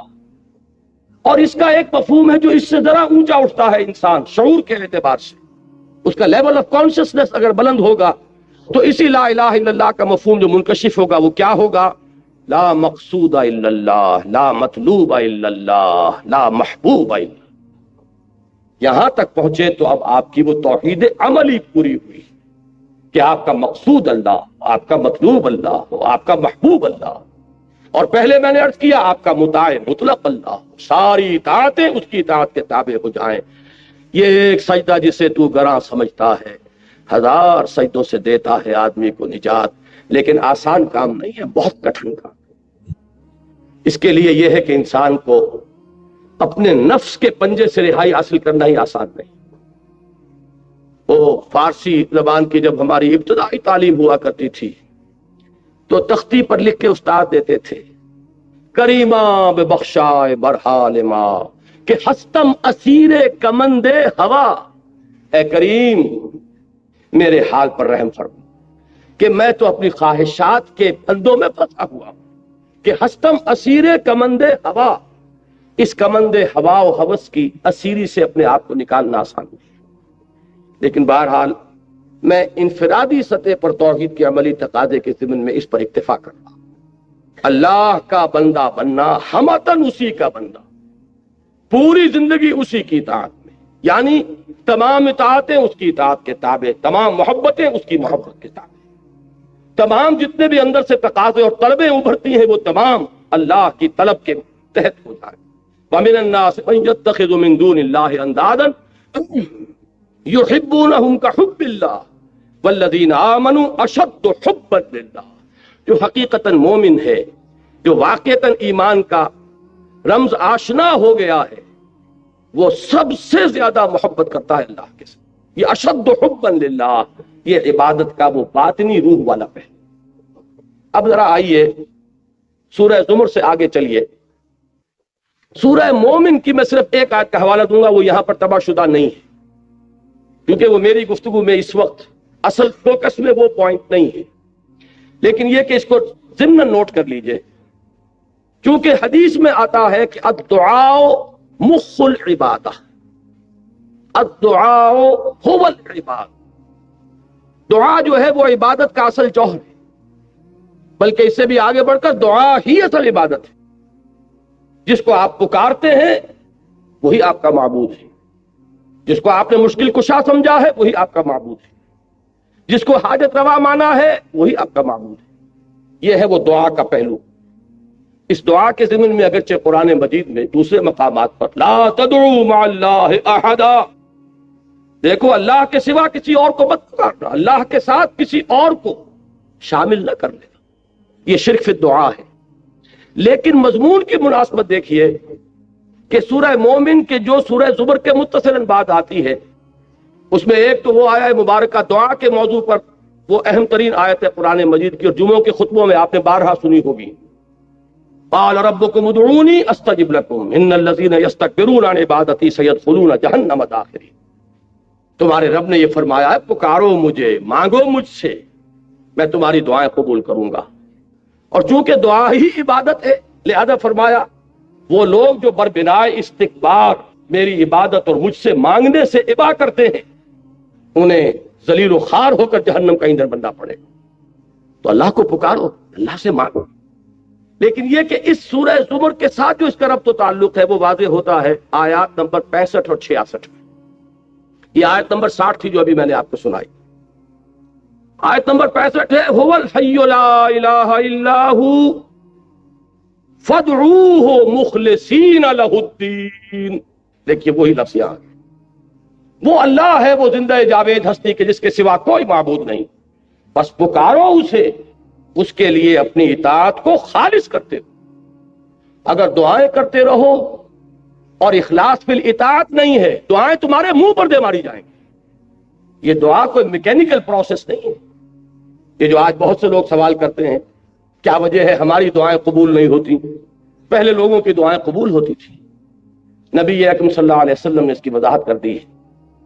آپ نے نقشہ کھینچا ہے کہ ایک شخص ہے جو بہت دور سے سفر کر کے حرمین پہنچا ہوا ہے، ملتزم سے چمٹا ہوا ہے، یا جبل نور پر دھینگا مشتی کر کے اوپر پہنچا ہوا ہے، سب سے اوپر پہلوان قسم کا آدمی، اور اس نے ہاتھ اٹھائے ہوئے ہیں اور پکار رہا ہے اللہ کو، رجلا اشعث اکبر یطیل السفر، بڑا لمبا سفر کر کے آیا ہے، کپڑے غبار آلود ہیں، بال گردے سے اٹے ہوئے ہیں، یمد یدہ الی السماء، اور اپنے دونوں ہاتھ آسمان کی طرف پھیلا رہا، یا رب یا رب۔ وَأَنَّا يُسْتَجَابُ لِذَلِكَ، اس شخص کی دعا کیسے قبول ہو؟ وَمَطْعَمُهُ حَرَامٌ وَمَلْبَسُهُ حَرَامٌ وَغُذِيَ بِالْحَرَامِ، حالانکہ اس کا کھایا ہوا حرام کا ہے، اس کا پہنا ہوا حرام کا ہے، اس کا جسم حرام سے بنا ہے، حرام غذا سے تن و توش بنایا ہوا ہے، یہ چیز اس کی دعا کے لیے ایک حجاب بن گئی ہے، کیسے قبول؟ فَأَنَّا يُسْتَجَابُ لِذَلِكَ، ایسے شخص کی دعا قبول ہو تو کیسے؟ آپ کو کتابیں ملیں گی، دعا کی قبولیت کے مقامات کون کون سے ہیں، دعا کی قبولیت کے اوقات کون کون سے ہیں، یہ ساری چیزیں جمع ہو گئی۔ اس سے زیادہ متبرک مقام کوئی ہوگا؟ اس سے زیادہ مقدس مقام کوئی ہوگا؟ وہاں پر پہنچ کر بھی انسان دعائیں مانگ رہا اور دعائیں اس کے منہ پر دے ماری جا رہی۔ کیوں؟ کہ مخلصین لہ الدین، یہ شان نہیں، یہ نہیں ہے تو دعا نہیں۔ ہاں یہ بات ذہن میں رکھیے کہ در توبہ جو ہے وہ واہ ہے، کھلا ہوا ہے۔ آج توبہ کرے، وہیں پہنچ کر توبہ کرے، پختہ عزم کرے کہ پروردگار آج سے اخلاص فی الدین کے ساتھ تیری بندگی کروں گا، جو کچھ ہو چکا ہے اس کو معاف فرما دے، آئندہ کے لیے ایک عزم مصمم کرتا ہوں، تو توبہ کا دروازہ کھلا ہے۔ ما لم یغرغر، جب تک کہ موت کے آثار شروع نہ ہو جائیں توبہ کا دروازہ کھلا ہے۔ باز آ ہر چہ ہستی باز آ، کر کافر و گبر و بت پرستی باز آ، این درگاہ ماں درگاہ نومیدی نیست، 100 بار اگر توبہ شکستی باز آ۔ توبہ کا دروازہ کھلا ہوا ہے، لیکن عزم مصمم کرو گے تو ابھی دعا قبول ہوگی۔ یہی سورہ بقرہ میں آیا ہے، وہ رمضان کے ذکر کے بعد، وَإِذَا سَأَلَكَ عِبَادِي عَنِّي فَإِنِّي قَرِيبٌ أُجِيبُ دَعْوَةَ الدَّاعِ إِذَا دَعَانِ فَلْيَسْتَجِيبُوا لِي وَلْيُؤْمِنُوا بِي لَعَلَّهُمْ يَرْشُدُونَ۔ میں کہا کرتا ہوں کہ یہ ون وے ٹریفک نہیں چل سکتا کہ تم ہم سے منوائے جاؤ، ہماری بھی تو مانو، جو ہم کہہ رہے ہیں اسے بھی تو سنو، ہماری پکار پر بھی تو لبیک کہو۔ یہ تو دو طرفی معاملہ ہے۔ فَاذْكُرُونِي أَذْكُرْكُمْ، تم مجھے یاد رکھو میں تمہیں یاد رکھوں گا۔ ان تنصروا اللہ ینصرکم، اگر تم اللہ کی مدد کرو گے اللہ تمہاری مدد کرے گا۔ حدیث میں آتا ہے کہ میرا بندہ میری طرف چل کر آتا ہے تو میں دوڑ کر آتا ہوں، وہ بارش بھر آتا ہے میں ہاتھ بھر آتا ہوں، وہ مجھے اگر اپنے دل میں یاد کرتا ہے میں بھی اسے اپنے جی میں یاد کرتا ہوں، وہ میرا ذکر اگر کسی محفل میں کرتا ہے میں اس سے بہت اعلیٰ محفل میں اس کا ذکر کرتا ہوں۔ یہ دو طرفہ معاملہ ہوگا، لہذا مجھ سے منوانا ہے تو میری مانو، فَلْيَسْتَجِيبُوا لِي وَلْيُؤْمِنُوا۔ اب اسی دعا کے مادے سے ایک لفظ اور بنتا ہے دعوت۔ دیکھیے انفرادیت سے اب میں اجتماعیت کی طرف جا رہا ہوں۔ انفرادیت سے اجتماعیت کا جو پل ہے وہ دعوت ہے۔ ایک اللہ کا بندہ جس نے انفرادی سطح پر اس توحید کے عملی تقاضے کو اپنی زندگی میں پورا کر لیا، وہ بندہ رب بن گیا۔ وہ انشراح صدر سے کہہ سکتا ہے کہ انی عبد اللہ، میں اللہ کا بندہ ہوں۔ اب وہ کیا کرے گا؟ اب اسی کی دعوت دے گا، اس لیے کہ ایک فرد سے چراغ روشن ہوگا، دیے سے دیا جلے گا۔ یہ بات تم نے اگر اپنی زندگی میں اختیار کی ہے، اب اس کو عام کرو۔ جس سے تم محبت کر رہے ہو اس کی محبت کی جوت جگاؤ دوسروں کے دلوں میں۔ جس کی اطاعت کو تم نے اپنے اوپر لازم کیا ہے، اسی کی اطاعت کی طرف لوگوں کو بھی دعوت دو کہ اس کے سامنے جھکیں۔ یہ ہے مرکزی آیت سورہ حامیم سجدہ کی، وَمَنْ أَحْسَنُ قَوْلًا مِّمَّنْ دَعَا إِلَى اللَّهِ وَعَمِلَ صَالِحًا وَقَالَ إِنَّنِي مِنَ الْمُسْلِمِينَ۔ اس شخص سے بہتر بات اور کس کی ہوگی جو اللہ کی طرف بلائے اور اس کا اپنا عمل درست ہو۔ یہ نہیں ہے، یہ سورہ بقرہ میں یہودیوں کے بارے میں فرمایا گیا، أَتَأْمُرُونَ النَّاسَ بِالْبِرِّ وَتَنْسَوْنَ أَنفُسَكُمْ وَأَنْتُمْ تَتْلُونَ الْكِتَابَ فَلَا تَعْقِلُونَ۔ کیا تم لوگوں کو نیکی کی دعوت دیتے اور اپنے آپ کو بھول جاتے ہو؟ تنہا حال ہے کہ تم کتاب پڑھ رہے ہو تو کیا تم عقل سے کام نہیں لیتے؟ یہ ان کا طرز عمل تھا جو بدقسمتی سے آج ہم نے بھی اپنایا ہوا ہے۔ لیکن یہ کہ اصل میں دعوت کا مقام آتا ہی اس کے بعد ہے کہ خود اللہ کے بندے بنو، کہو کہ میں ہوں اللہ کا فرما بردار، اور اب لوگوں کو دعوت دو۔ وَمَنْ أَحْسَنُ قَوْلًا مِّمَّنْ دَعَا إِلَى اللَّهِ وَعَمِلَ صَالِحًا وَقَالَ إِنَّنِي مِنَ الْمُسْلِمِينَ۔ یہ ہے سورہ حامیم سجدہ کی مرکزی آیت۔ اب اس دعوت کا ہدف کیا ہے؟ یہ ہے میری گفتگو کا اہم ترین حصہ۔ اس دعوت کا ہدف کیا ہے؟ کیا صرف کچھ نمازیں پڑھنے والوں کی تعداد زیادہ کر دے؟ کیا صرف کچھ داڑھی والوں کی تعداد کا تناسب معاشرے میں بڑھا دینا؟ کیا شے؟ یقیناً جب اسلامی دعوت ہوگی تو اس سے یقیناً نماز پڑھنے والوں کی تعداد زیادہ ہوگی۔ جو بھی اس دعوت کو قبول کریں گے وہ اتباع سنت میں حضور صلی اللہ علیہ وسلم کی سنت کی پیروی کرتے ہوئے داڑھی بھی رکھیں گے۔ لیکن کیا یہ اصل ہدف ہے؟ اس لیے کہ ہر کوشش کو آپ ایسس کرتے ہیں ہدف کے حوالے سے۔ ٹارگٹ کیا تھا؟ جانا کہاں تھا؟ مقصود کیا ہے؟ منزل کیا ہے؟ اس کے اعتبار سے اسسمنٹ ہوگی کہ کچھ آگے بڑھے کہ نہیں بڑھے، کوئی قدم ہمارا آگے بڑھ رہا یا مار ٹائم کر رہے ایک جگہ پر کھڑے ہوئے۔ حرکت تو ہے لیکن کوئی فاصلہ طے نہیں ہو رہا۔ یہ سارا اصل میں with reference to the goal، جو بھی آپ کا ہدف ہے۔ ہدف کیا ہے اس دعوت کا؟ وہ ہے جو سورہ شورى کی یہ آیات 13 تا 15 جو اس موضوع پر قرآن مجید کا ذروہ سنام ہے۔ شرع لکم من الدین، تمہارے لیے بھی مقرر کیا ہے دین میں سے یا دین کے بارے میں، یہ دونوں ترجمے ہو سکتے ہیں، لیکن نتیجے کے اعتبار سے کوئی فرق واقع نہیں ہوگا مفہوم میں۔ اب اتنا وقت نہیں ہے کہ میں ان کی باریکیوں میں جاؤں۔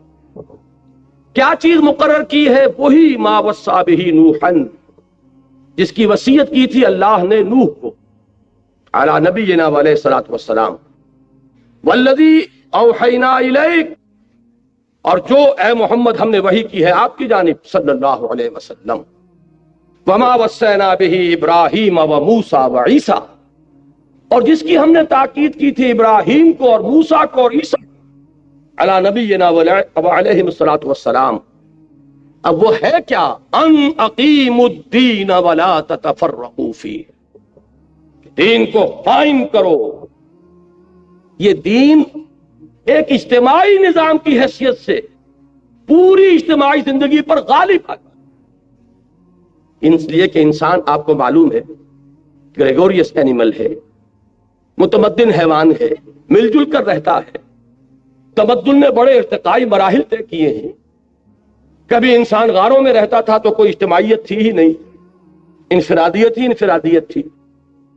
اس سے آگے ایک قبیلے کا نظام بنا تو کچھ نہ کچھ اجتماعیت آئی، اور دیکھیں نوٹ کریے جیسے جیسے اجتماعیت آئے گی انفرادیت کا دائرہ تنگ ہو جائے گا۔ آپ فلاں قبیلے کے ہیں، یہ اس کی رسم ہے، یہ اس کی ریت ہے، یہ اس کی روایت ہے، یہ اس کا شیخ ہے، اس کا کہنا ماننا پڑے گا، چاہے کسی جوان کا خون کھول رہا ہو، لیکن یہ کہ قبیلے کی روایت ہے، قبیلے کا نظم ہے، قبیلے کی قانون ہے، آپ کو پابندی کرنی پڑے گی۔ جہاں بھی نظام کی طرف پہلا قدم آیا ہے، انفرادیت کا دائرہ سکڑنا شروع۔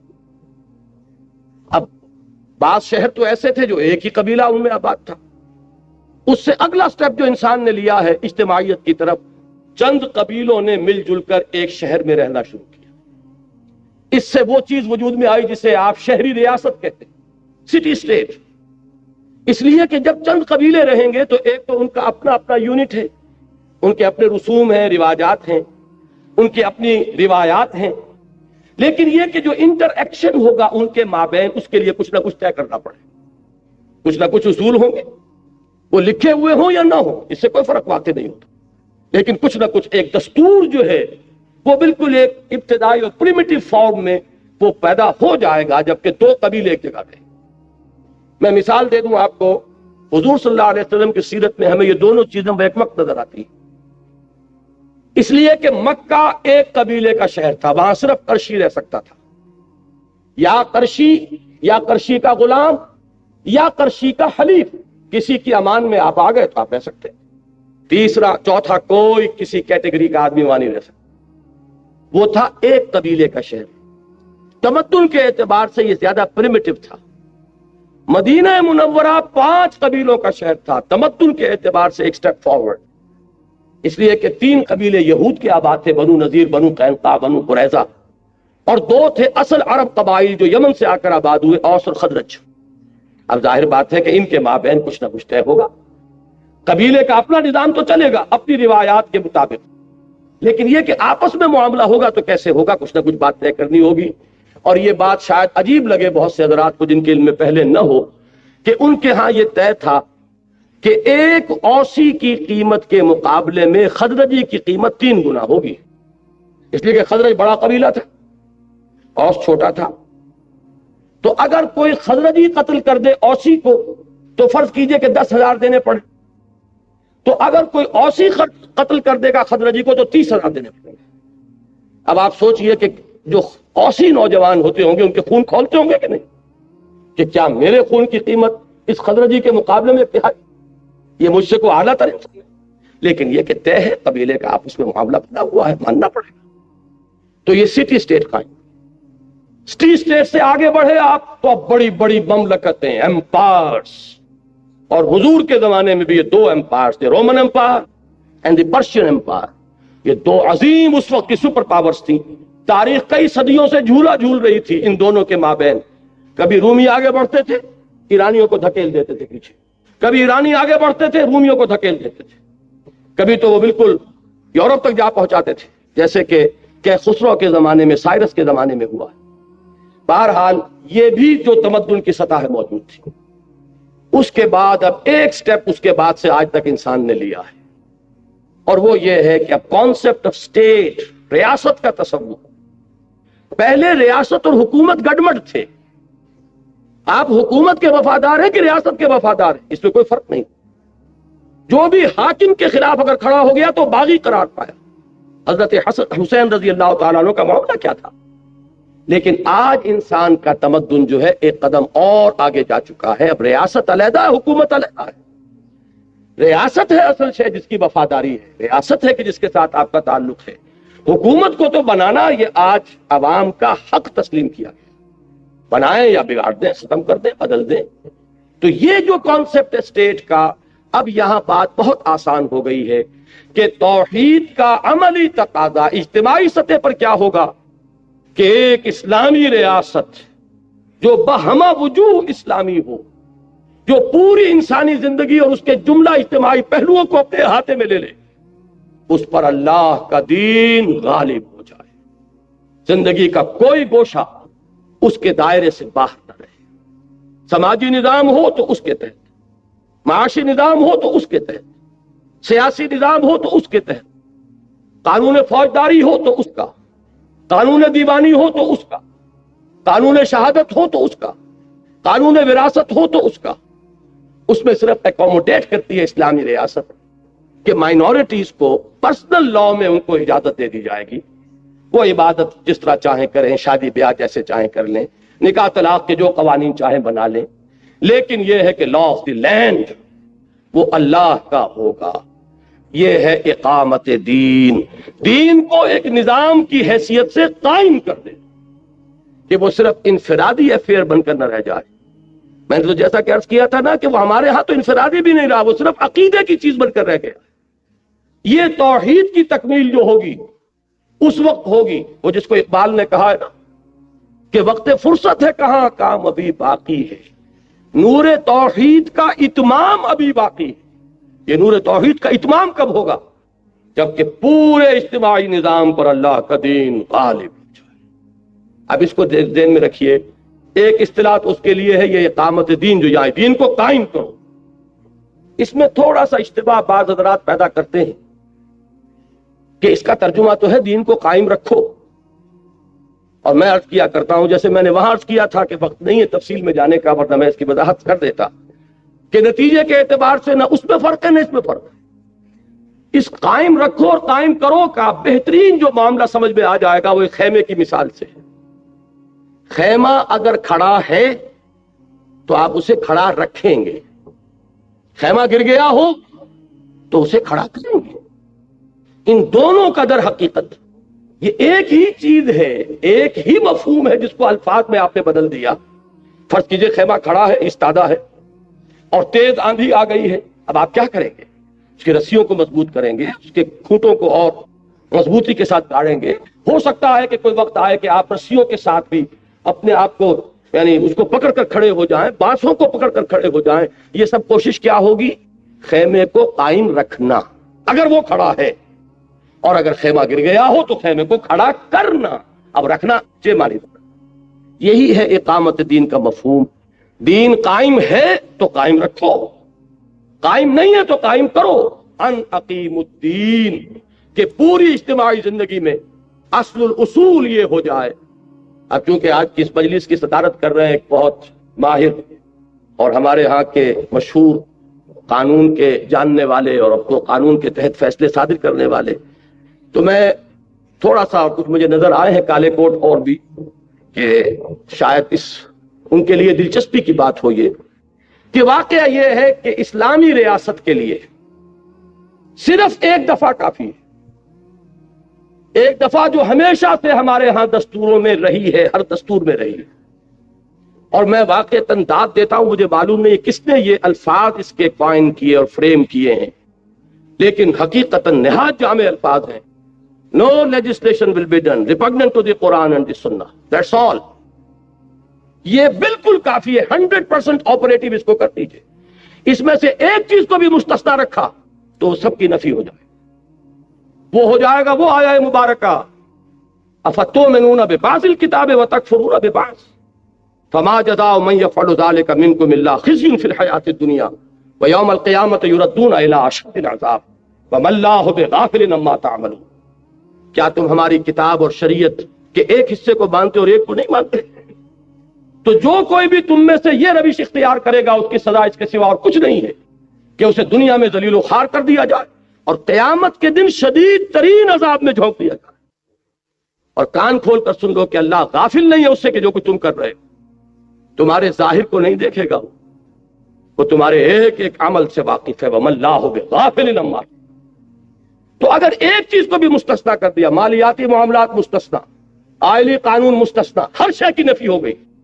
آپ بڑی سے بڑی کورٹ بنا کر بٹھا دیجئے، بڑے سے بڑے علماء کو بٹھا دیجئے، اگر آپ نے شریعت کورٹ بنائی ہے، اگر آپ نے ایک پہلو سے بھی ان کے ہاتھ باندھ دیے تو کل کی نفی ہے۔ یہاں تو کل چاہیے، مخلصین لہ الدین، جیسے ایک فرد چاہے وہ کتنی ہی نمازیں پڑھ رہا ہو، روزے رکھ رہا ہو، اگر اس نے اللہ کی حرام کی ہوئی کسی شے کو اپنے لیے حلال ٹھہرا لیا، اس نے اپنی ہر شے کی نفی کر۔ ہاں اگر کہیں خطا ہو گئی، جذبات میں بہہ کر غلطی کر بیٹھا ہے، کہیں انسان پر غفلت طاری ہو گئی تھی، اس خودی اور انا کی گرفت جو ہے اس کے حیوانی محرکات عمل پر کمزور پڑ گئی، اس وقت کوئی حرکت اس سے سرزد ہو گئی، کوئی حرج نہیں، فوراً توبہ کرو۔ انما التوبۃ علی اللہ للذین یعملون السوء بجہالۃ ثم یتوبون من قریب، اللہ تعالیٰ نے اپنے ایسے بندوں کی توبہ کو قبول کرنا اپنے اوپر واجب کر لیا ہے جو نادانی میں جذبات کی رو میں بہ کر کوئی غلط حرکت کر بیٹھتے ہیں لیکن پھر فوراً رجوع کرتے ہیں۔ اس لیے کہ جذبات کا طوفان جو ہے، میں ابھی کوئٹے میں مثال دے کر آیا ہوں، پہاڑی علاقے کے لوگ خود سمجھتے ہیں، ہمارے میدانی علاقوں میں سیلاب آتا ہے تو رفتہ رفتہ آتا ہے، جاتا ہے تو بھی جاتے جاتے جاتا ہے، اور پہاڑی علاقوں میں آتا ہے تو طوفان آنن فانن اور جاتا بھی اسی طرح ہے۔ جذبات کا معاملہ بھی یہ ہے، اس میں طوفان آتا ہے، جوش آتا ہے، وہ بھی بڑی تیز رفتاری سے، لیکن پھر وہ جاتا بھی اسی رفتار سے۔ تو جذبات کی رو میں بہ کر کوئی عمل انسان نے اگر کیا ہے تو جیسے ہی وہ جذبات کا ریلا گزر جائے گا سیلاب کا، فوراً ہوش میں آئے گا یہ میں کیا کر رہا ہوں، یہ مجھ سے کیا ہو گیا۔ اب اس کے اندر پشیمانی پیدا ہوئی، وہ اس پشیمانی کے ساتھ، دیکھیے اقبال کا یہ شعر آپ کو معلوم ہوگا، بالکل نوجوانی کا، اس پر داغ دہلوی نے یہ کہا تھا کہ صاحبزادے اس عمر میں، اور یہ شعر، موتی سمجھ کے شان کریمی نے چن لیے قطرے جو تھے میرے عرق انفعال کے۔ یہ پشیمانی سے جب پیشانی جو ہے عرق آلود ہو جاتی ہے تو اللہ تعالیٰ کو بہت محبوب ہے، اللہ تعالیٰ اپنے اس بندے کو بہت محبت بھری نگاہ سے دیکھتے ہیں کہ اس سے خطا ہو گئی تھی لیکن اس پر فوراً پشیمانی طاری ہوئی ہے اور اس کی پیشانی عرق آلود ہو، اللہ تعالیٰ اس توبہ کو قبول کرتا ہے۔ اور بلکہ میں نے تو ترجمہ کر کے آپ کو بتایا، اللہ نے اپنے اوپر واجب کر لیا ہے اپنے ایسے بندے کی توبہ قبول کرنا، لیکن خوب جان بوجھ کر 100 بہانے بنا کر کیا کریں، اس کے بغیر گزارا نہیں، اس کے بغیر تو ممکن ہی نہیں ہے، کاروبار نہیں ہو سکتا، فلاں کام نہیں ہو سکتا، ہے تو حرام لیکن اب کیا کریں۔ یہ جو آپ کی کولڈ کیلکولیشن کے ساتھ اگر آپ نے ایک حرام شے کو بھی اپنی زندگی میں مستقل قائم کر دیا، آپ کی ساری دینداری کی نفی ہو جائے۔ ان دونوں کے درمیان زمین و آسمان۔ اسی طریقے سے اجتماعی سطح پر زندگی کے کسی گوشے کو بھی مستثنا کر لیں گے تو وہ آپ کا زکوٰۃ کا نظام اور صلاۃ کا نظام جو ٹوٹے پھوٹے انداز میں جو بھی قائم کیا گیا یا نہیں کیا گیا، اس کی کوئی حقیقت نہیں رہ جائے گی جب تک کہ یہ ایک دفعہ 100% آپریٹو نہ ہو۔ باقی جن چیزوں پہ اصل جھگڑے ہمارے یہاں ہوتے ہیں ان کا اسلام سے کوئی تعلق نہیں، کوئی نص نہ قرآن کی ہے نہ حدیث کی ہے کہ آپ کا نظام جو ہے وہ پارلیمانی ہونا چاہیے کہ صدارتی ہونا چاہیے، آپ کا کانفیڈریشن ہونا چاہیے یا فیڈریشن ہونا چاہیے، یونٹری سسٹم آف گورنمنٹ ہونا چاہیے، کوئی لیجسلیچر بائی کیمرل ہو، یونی کیمرل ہو، جو چاہو کرو، لیکن بس ایک دفعہ کو 100% آپریٹو کر دو۔ ہر شخص کو ہر وقت یہ حق حاصل ہو کہ وہ عدالت عالیہ کا جا کر کنڈا کھٹکھٹائے کہ جناب میں ثابت کرتا ہوں کہ فلاں قانون کی فلاں دفعہ کتاب و سنت کے خلاف، کیجئے، آئیے، علماء آئے، جو آئے آٹو کریں، ثابت کر دیں گے تو وہ کل عدم ہو جائے۔ اگر کوئی پارلیمنٹ کے زیر غور ہے کوئی قانون، ابھی وہ بل کی شکل میں ہے، ابھی وہ تجویز کی صورت میں ہے، اسی وقت آپ کھٹکھٹا سکتے ہیں کہ اس کی فلاں شق جو ہے وہ کتاب و سنت کے منافی میں ثابت کرتا ہوں، وہ اسی وقت ختم ہو جائے گا۔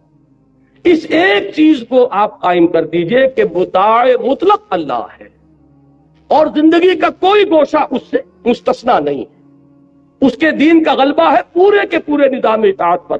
میں یہ عرض کر رہا تھا کہ یہ قرآن مجید میں اصطلاحات متعدد ہیں، مفہوم ایک ہی ہے۔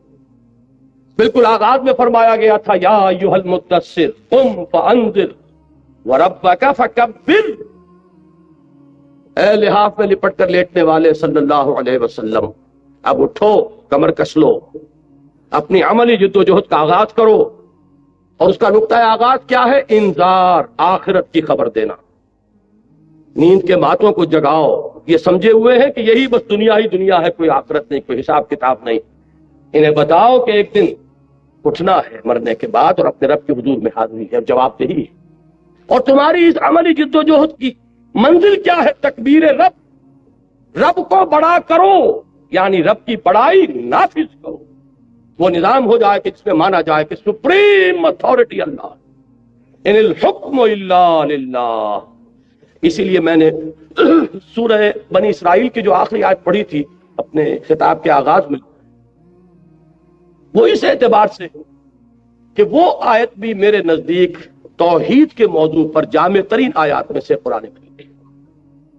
قل الحمد للہ الذی لم یتخذ ولدا کہو کہ کل شکر اور کل تعریف اس اللہ کے لیے جس نے کسی کو اپنا بیٹا اولاد نہیں بنایا. نمبر 1 وَلَمْ يَكُنْ لَهُ شَرِيكٌ فِي الْمُلْكِ، اس کا کوئی ساجی نہیں ہے حکومت میں، حاکم حقیقی صرف. وَلَمْ يَكُنْ لَهُ وَلِيٌّ مِّنَ الذُّلِّ، نہ ہی اس کا کوئی دوست ہے اس کی کسی کمزوری کے باعث. تم دوستیاں پالتے ہو اپنی کمزوری کی وجہ سے کہ دوست کبھی کام آئے گا. جب اس وجہ سے کسی کی دوستی پالتے ہو تو دوست کی ناجائز بات بھی ماننی پڑتی ہے. اللہ کے دوست ہیں، اولیاء اللہ ہے، لیکن کسی ظلم کے باعث نہیں، کسی کمزوری کے باعث نہیں ہے کہ اس کا کوئی ولی اس سے کوئی ناروا بات تسلیم کرا سکے. وَكَبِّرْهُ تَكْبِيرًا، اور اسے بڑا کرو جیسے کہ اس کی بڑائی کا حق ہے. ہماری بدقسمتی ہے کہ تکبیر کے معنی بھی ہم نے سمجھ لی اللہ اکبر کہنا. بہت جوش آیا اور نعرہ تکبیر اور زور سے مارا نعرہ، اور ساری جو سٹیم آؤٹ ہو گیا، سارا جوش وہیں کا وہیں، آگے عمل کے لیے کچھ رہتا ہی نہیں. اور تکبیر کے معنی یہ سمجھے کہ اللہ اکبر کہنا، حالانکہ اللہ اکبر کہنا تو اس کے معنی جزون یا مجازن ہوں گے. تکبیر کے لفظی معنی کیا ہے؟ کسی شے کو بڑا کرنا. اس میں تصغیر تو آپ نے پڑھا ہوگا گرامر میں، کسی چیز کو چھوٹا کرنا. ریور سے ریویولٹ، بک سے بکلیٹ، یہ چھوٹا کر رہے ہیں، اس میں تصغیر ہے. کتاب سے کتابچہ. تسہیل کے معنی کیا ہے؟ کسی شے کو آسان بنانا. تکبیر کے معنی کسی کو بڑا کرنا. اللہ بڑا تو ہے لیکن اس کی بڑائی یہاں نافذ نہیں ہے، قائم نہیں ہے، مانی نہیں جا رہی اس کی بڑائی کو نافذ. یہ ہے ہدف محمد الرسول اللہ صلی اللہ علیہ وسلم کا، پوری جد و جہد کا جو ہدف ہے. یہی وہ چیز ہے جو یہاں فرمائی ان اقیم الدین. یہی وہ چیز ہے کہ جو قرآن مجید کی مدنی صورتوں میں 3 جگہ پر آئی. هو الذی ارسل رسولہ بالہدی ودین الحق لیظہرہ علی الدین کلہ. وہی ہے اللہ جس نے بھیجا اپنے رسول کو صلی اللہ علیہ وسلم الہدی اور دین حق دے کر تاکہ غالب کریں اسے کل کے کل دین پر، پورے کے پورے نظام اطاعت پر. کوئی بھی حصہ مستثنا رہ گیا. آپ کو معلوم ہے کہ کل میں سے چاہے چھوٹا سے چھوٹا جز نکال لیں، باقی جو ہوگا وہ بھی اب کل نہیں جز رہ جائے گا. 100 میں سے 1 نکال لیں گے تو 99 بھی کل نہیں ہے، وہ بھی اس کا ایک جز ہے. تو کوئی چیز بھی نکل گئی تو علی الدین کلہ ہی کا تقاضا ختم ہو گیا. یہی مفہوم آیا ہے سورہ انفال میں. اور یہ کب آیا؟ جبکہ حضور کی وہ انقلابی جد و جہد جس پر مجھے تفصیل سے گفتگو کل کرنی ہے انشاءاللہ. وہ جو آپ کو کوئی ایک نقشہ سا تقسیم ہوا ہوگا نارتھ ناظم آباد میں، میری ایک تقریر کل ہے. یہ جو تکبیر رب ہے یا اقامت دین ہے یا اظہار دین الحق علی الدین کلہ ہی ہے، اس کے لیے جدید اصطلاح ہے اسلامی انقلاب. وہ اسلامی انقلاب کیا ہے؟ اللہ کے نظام کی بالادستی. اسی کے لیے جب حضور کی انقلابی جد و جہد کا مرحلہ وہ آ گیا، آرمڈ کانفلکٹ والا، مسلح تصادم والا، تو فرمایا گیا سورہ انفال میں وَقَاتِلُوهُمْ حَتَّى لَا تَكُونَ فِتْنَةٌ وَيَكُونَ الدِّينُ كُلُّهُ لِلَّهِ. اے مسلمانوں، اب جب کہ تمہاری تلواریں نیاموں سے باہر آ گئی ہیں، اب یہ واپس نیام میں نہیں جائیں گی جب تک کہ بغاوت اور فتنہ اور فساد بالکل فرو نہ ہو جائے اور دین کل کا کل صرف اللہ کے لیے. یہ کل کے لفظ پر غور کیجئے. آپ نے اگر کچھ اجزاء کو سمیٹ کر اور سمجھا ہوا ہے کہ آپ نے دین کو سینے سے لگا رکھا ہے تو یہی ہے اصل میں مغالطہ، یہی ہے سنویت، یہی ہے تسلیس. کہیں دین انسان کے نظام زندگی کو 3 حصوں میں تقسیم کر دیا گیا. اسلام ہمارا دین ہے، بلکہ دین کی بجائے وہاں لفظ مذہب ہونا چاہیے تھے. اور جمہوریت ہماری سیاست ہے اور سوشلزم ہماری وہ معاشیت کہا کرتے تھے معیشت کی بجائے. بہرحال یہ تسلیس ہے. اور جو سیکولرزم ہے یہ سنویت ہے کہ ایک ہمارا اجتماعی نظام ہے، اس کا مذہب سے کوئی تعلق نہیں، مذہب کا تعلق جو ہے وہ نماز روزے پرسنل لا سے ہے. یہ سنویت ہے. توحید کیا ہے؟ کہ پوری انسانی زندگی ایک وحدت، ایک ایسی وحدت کہ جس کا کوئی حصہ بھی اس سے منفک نہ ہونے پائے. این آرگینک ہول، حیاتیاتی وحدت. ایک ان آرگینک ہوتا ہے معاملہ. اگر آپ کا لوہا پڑا ہوا 10 من، آپ نے اس میں سے 2 من ادھر کر دیا، 8 من ادھر کر دیا. لیکن ہاتھی کا جو آرگینک ہول ہے وہ اگر 50 من کا ہے تو اس کو 20-20 من کے 2 حصوں میں کرو گے تو وہ ختم ہوتا ہے. یہ جو حیاتیاتی وحدت ہے، آرگینک ہول، اسلام ایک نظام زندگی کی حیثیت سے ایک آرگینک ہول ہے. اب میں یہ کل عرض کرنے والا ہوں اصل میں کہ اسلامی نظام جسے ہم کہتے ہیں اجتماعی نظام، وہ بھی در حقیقت اسی نقطۂ توحید کی شرحیں ہیں۔ یہ سب کیا ہے؟ فقط ایک نقطۂ ایما کی تفسیریں۔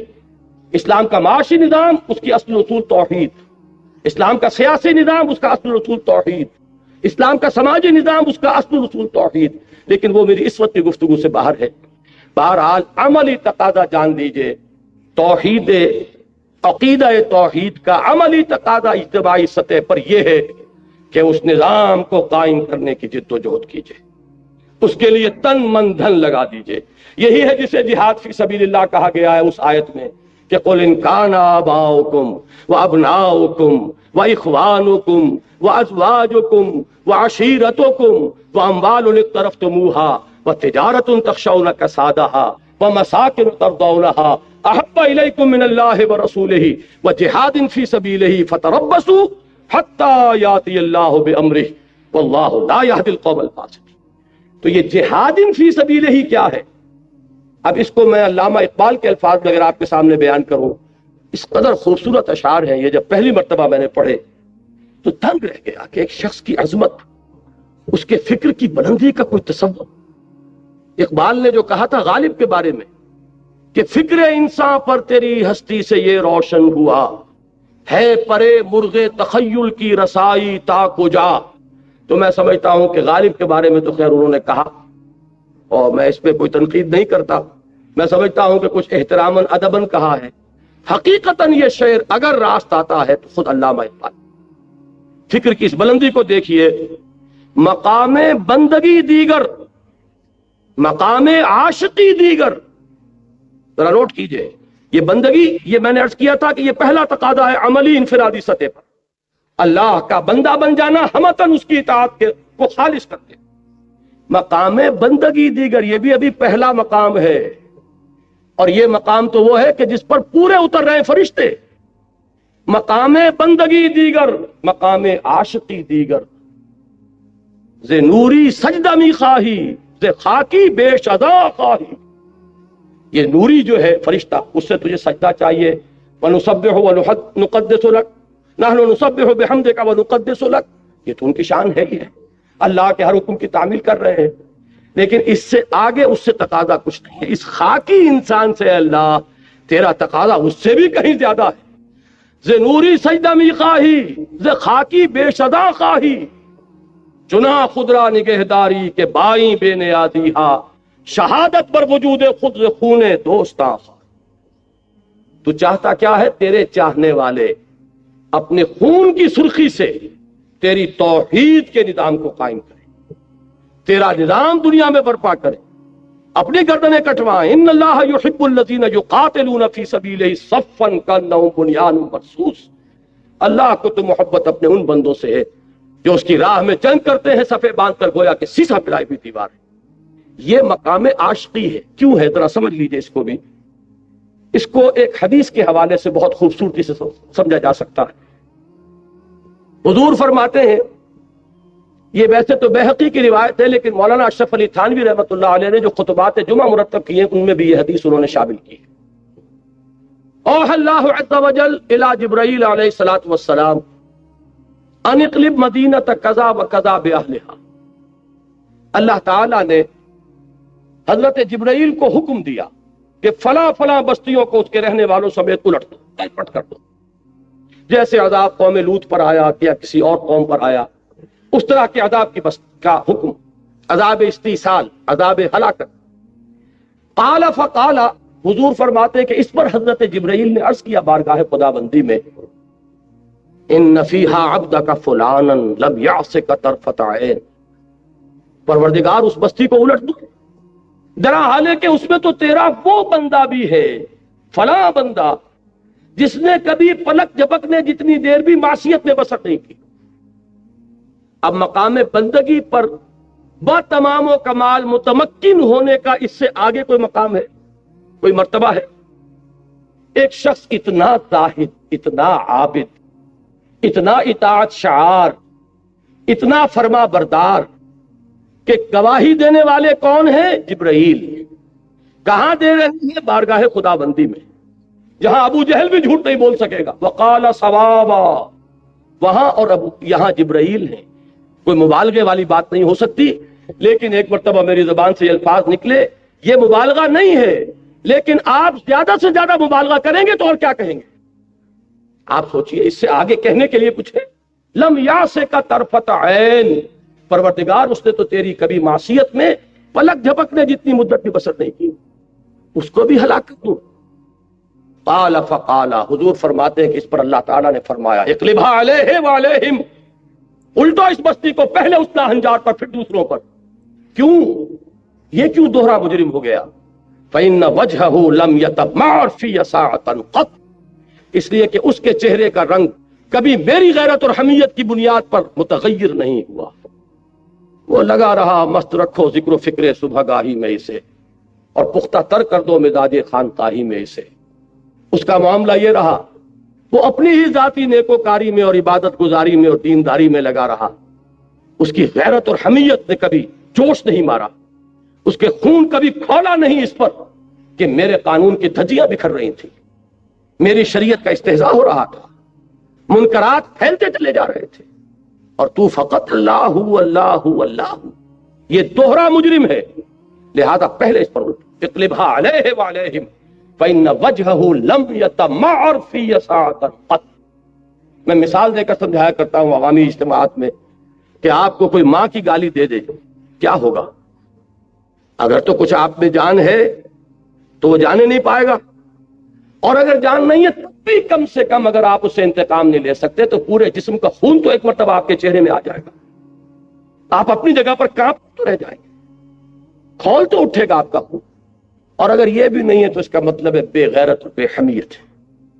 اسی طریقے سے اللہ کے دین کو پامال دے کر کہ پستی کا کوئی حد سے گزر نہ دیکھے، اسلام کا گر کر نہ ابھر نہ دیکھے، مانے نہ کبھی کہ مد ہے ہر جزر کے بعد دریا کا ہمارے جو اترنا دیکھے. اور اے خاصا نے رسول وقت دعا ہے، امت پہ تیری آ کے عجب وقت پڑا ہے. وہ دین جو بڑی شان سے نکلا تھا وطن سے، پردیس میں وہ آج غریب الغربا ہے. اور اقبال نے بھی یہی مرثیے کہے ہیں، اے باد صبا کملی والے سے جا کہیو پیغام میرا، قبضے سے امت بیچاری کے دین بھی گیا دنیا بھی گئی. اس حال کو دیکھ کر ایک انسان اپنے دھندے، اپنے کاروبار، اپنے کارخانے، اپنی تجارتیں، اپنے پروفیشن، ان میں مگن ہے، اس کا خون جوش نہیں کھا رہا. وہ اللہ تعالیٰ کی غیرت و حمیت سے اس درجے تہی ہو چکا ہے، دینی حمیت اور غیرت سے اس درجے محروم ہو چکا ہے کہ اس کے احساسات پر جوں تک نہیں رنگ رہی. تو معلوم ہوا کہ ایمان کا بیڑا غرق. وہ جو اقبال نے ایک نظم لکھی ہے روہیلا پر، روہیلا کس قدر ظالم جفاجو کینہ پرور تھا، نکالی شاہ تیموری کی آنکھیں نو کے خنجر سے. اس میں آخری واقعہ آپ نے پڑھا ہوگا جس کو نظمایا ہے کہ اس روہیلے نے یہ ذرا جائزہ لینے کے لیے کہ اب تیموری خون کے اندر کوئی حمیت کی حرارت رہ گئی ہے یا نہیں، تو جب وہ گیا حرم میں تو وہاں جا کر اس نے اپنا جو کمر بند تھا جس میں خنجر لگے تو کھول کر رکھ دیا اور لیٹ گیا استراحت کے لیے. بہانہ یہ بنایا کہ سو رہا ہوں، کہ دیکھیں ان تیموری بیگمات کے اندر کوئی حمیت و غیرت ہے، کوئی میرا خنجر لے کر مجھ پر حملہ آور ہوتی ہے کہ نہیں. جب دیکھا کہ کچھ نہیں ہوا تو کہا کہ غیرت نام تھا جس کا گئی تیمور کے گھر سے، وہ غیرت دینی ہے کہ جس سے ہم تہی دست ہو چکے. اور توحید کا تقاضا یہ ہے، توحید کے تقاضے میں بشریت اور نور کا جھگڑا، توحید کے مباحث کے اندر سایہ تھا کہ نہیں تھا، توحید کے مباحث اور شرک کے مباحث میں علم غیب کا جھگڑا جو کبھی طے ہوا نہ ہوگا، اس لیے کہ سوائے لفظی نزاع کے کچھ بھی نہیں، وہ ایک لفظی جھگڑا ہے. میں نے عرض کیا تھا نا کہ جو توحید صفاتی ہے یہ بڑا ہی نازک معاملہ ہے کہ الفاظ مشترک ہیں صفات کے لیے جو مستعمل ہے اللہ کے لیے مخلوقات کے لیے، اب اس میں جو چاہیں آپ کہتے رہیے، لیکن یہ کہ اصل یہ ہے میدان. وَفِي ذَلِكَ فَلْيَتَنَافَسِ الْمُتَنَافِسُونَ. توحید کا تقاضا تو یہ ہوگا اس پورے کرۂ ارضی پر اللہ تعالیٰ کے دین کا غلبہ یہ میرے اور آپ کی زندگی کا مقصود بنے. میری زندگی کا مقصد تیرے دین کی سرفرازی، میں اسی لیے مسلمان، میں اسی لیے نمازی، اور اس کے لیے پہلی منزل کے طور پر اس مملکت خدا داد میں اللہ کے دین کے غلبے کے لیے تن من دھن لگانا. لیکن اس کے شرط اولین وہی ہوگی پہلے اپنے وجود پر اللہ کے دین کو قائم کیا. اگر اپنے اس چھوٹے سے وجود پر اللہ کے دین کو قائم نہیں کر سکتے تو کوئی حق نہیں پہنچتا. اسلام کا نام بھی اپنی زبان سے لینے کا، لیکن یہ ہے کہ اگر اس تدریج سے چلیں گے تو توحید کا عملی تقاضا انفرادی سطح پر پورا کیجیے، اور پھر توحید کا عملی تقاضا اجتماعی سطح پر پورا کرنے کے لیے کمر بستہ ہو جائیں گے۔ وہ تکبیر رب کے لیے جو میں عرض کر رہا تھا، اقبال کے 2 اشعار وہ بھی بہت خوبصورت ہیں۔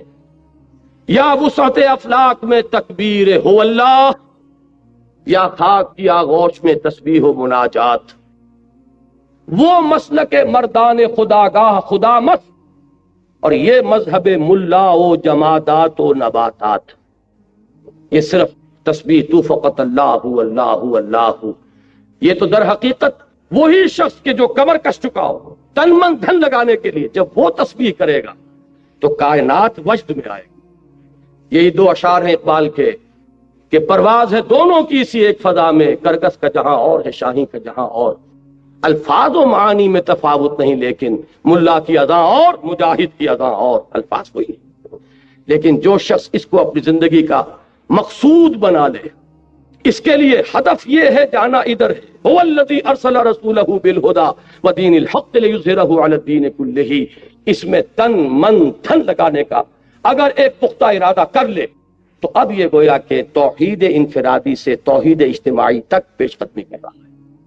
میں آخری بات صرف یہ عرض کروں گا کہ یہ توحید اجتماعی تھی کہ جو محمد الرسول اللہ نے اپنی 23 سالہ جد و جہد کے نتیجے میں جزیرہ نمائے عرب کو جس سے جگمگا دیا۔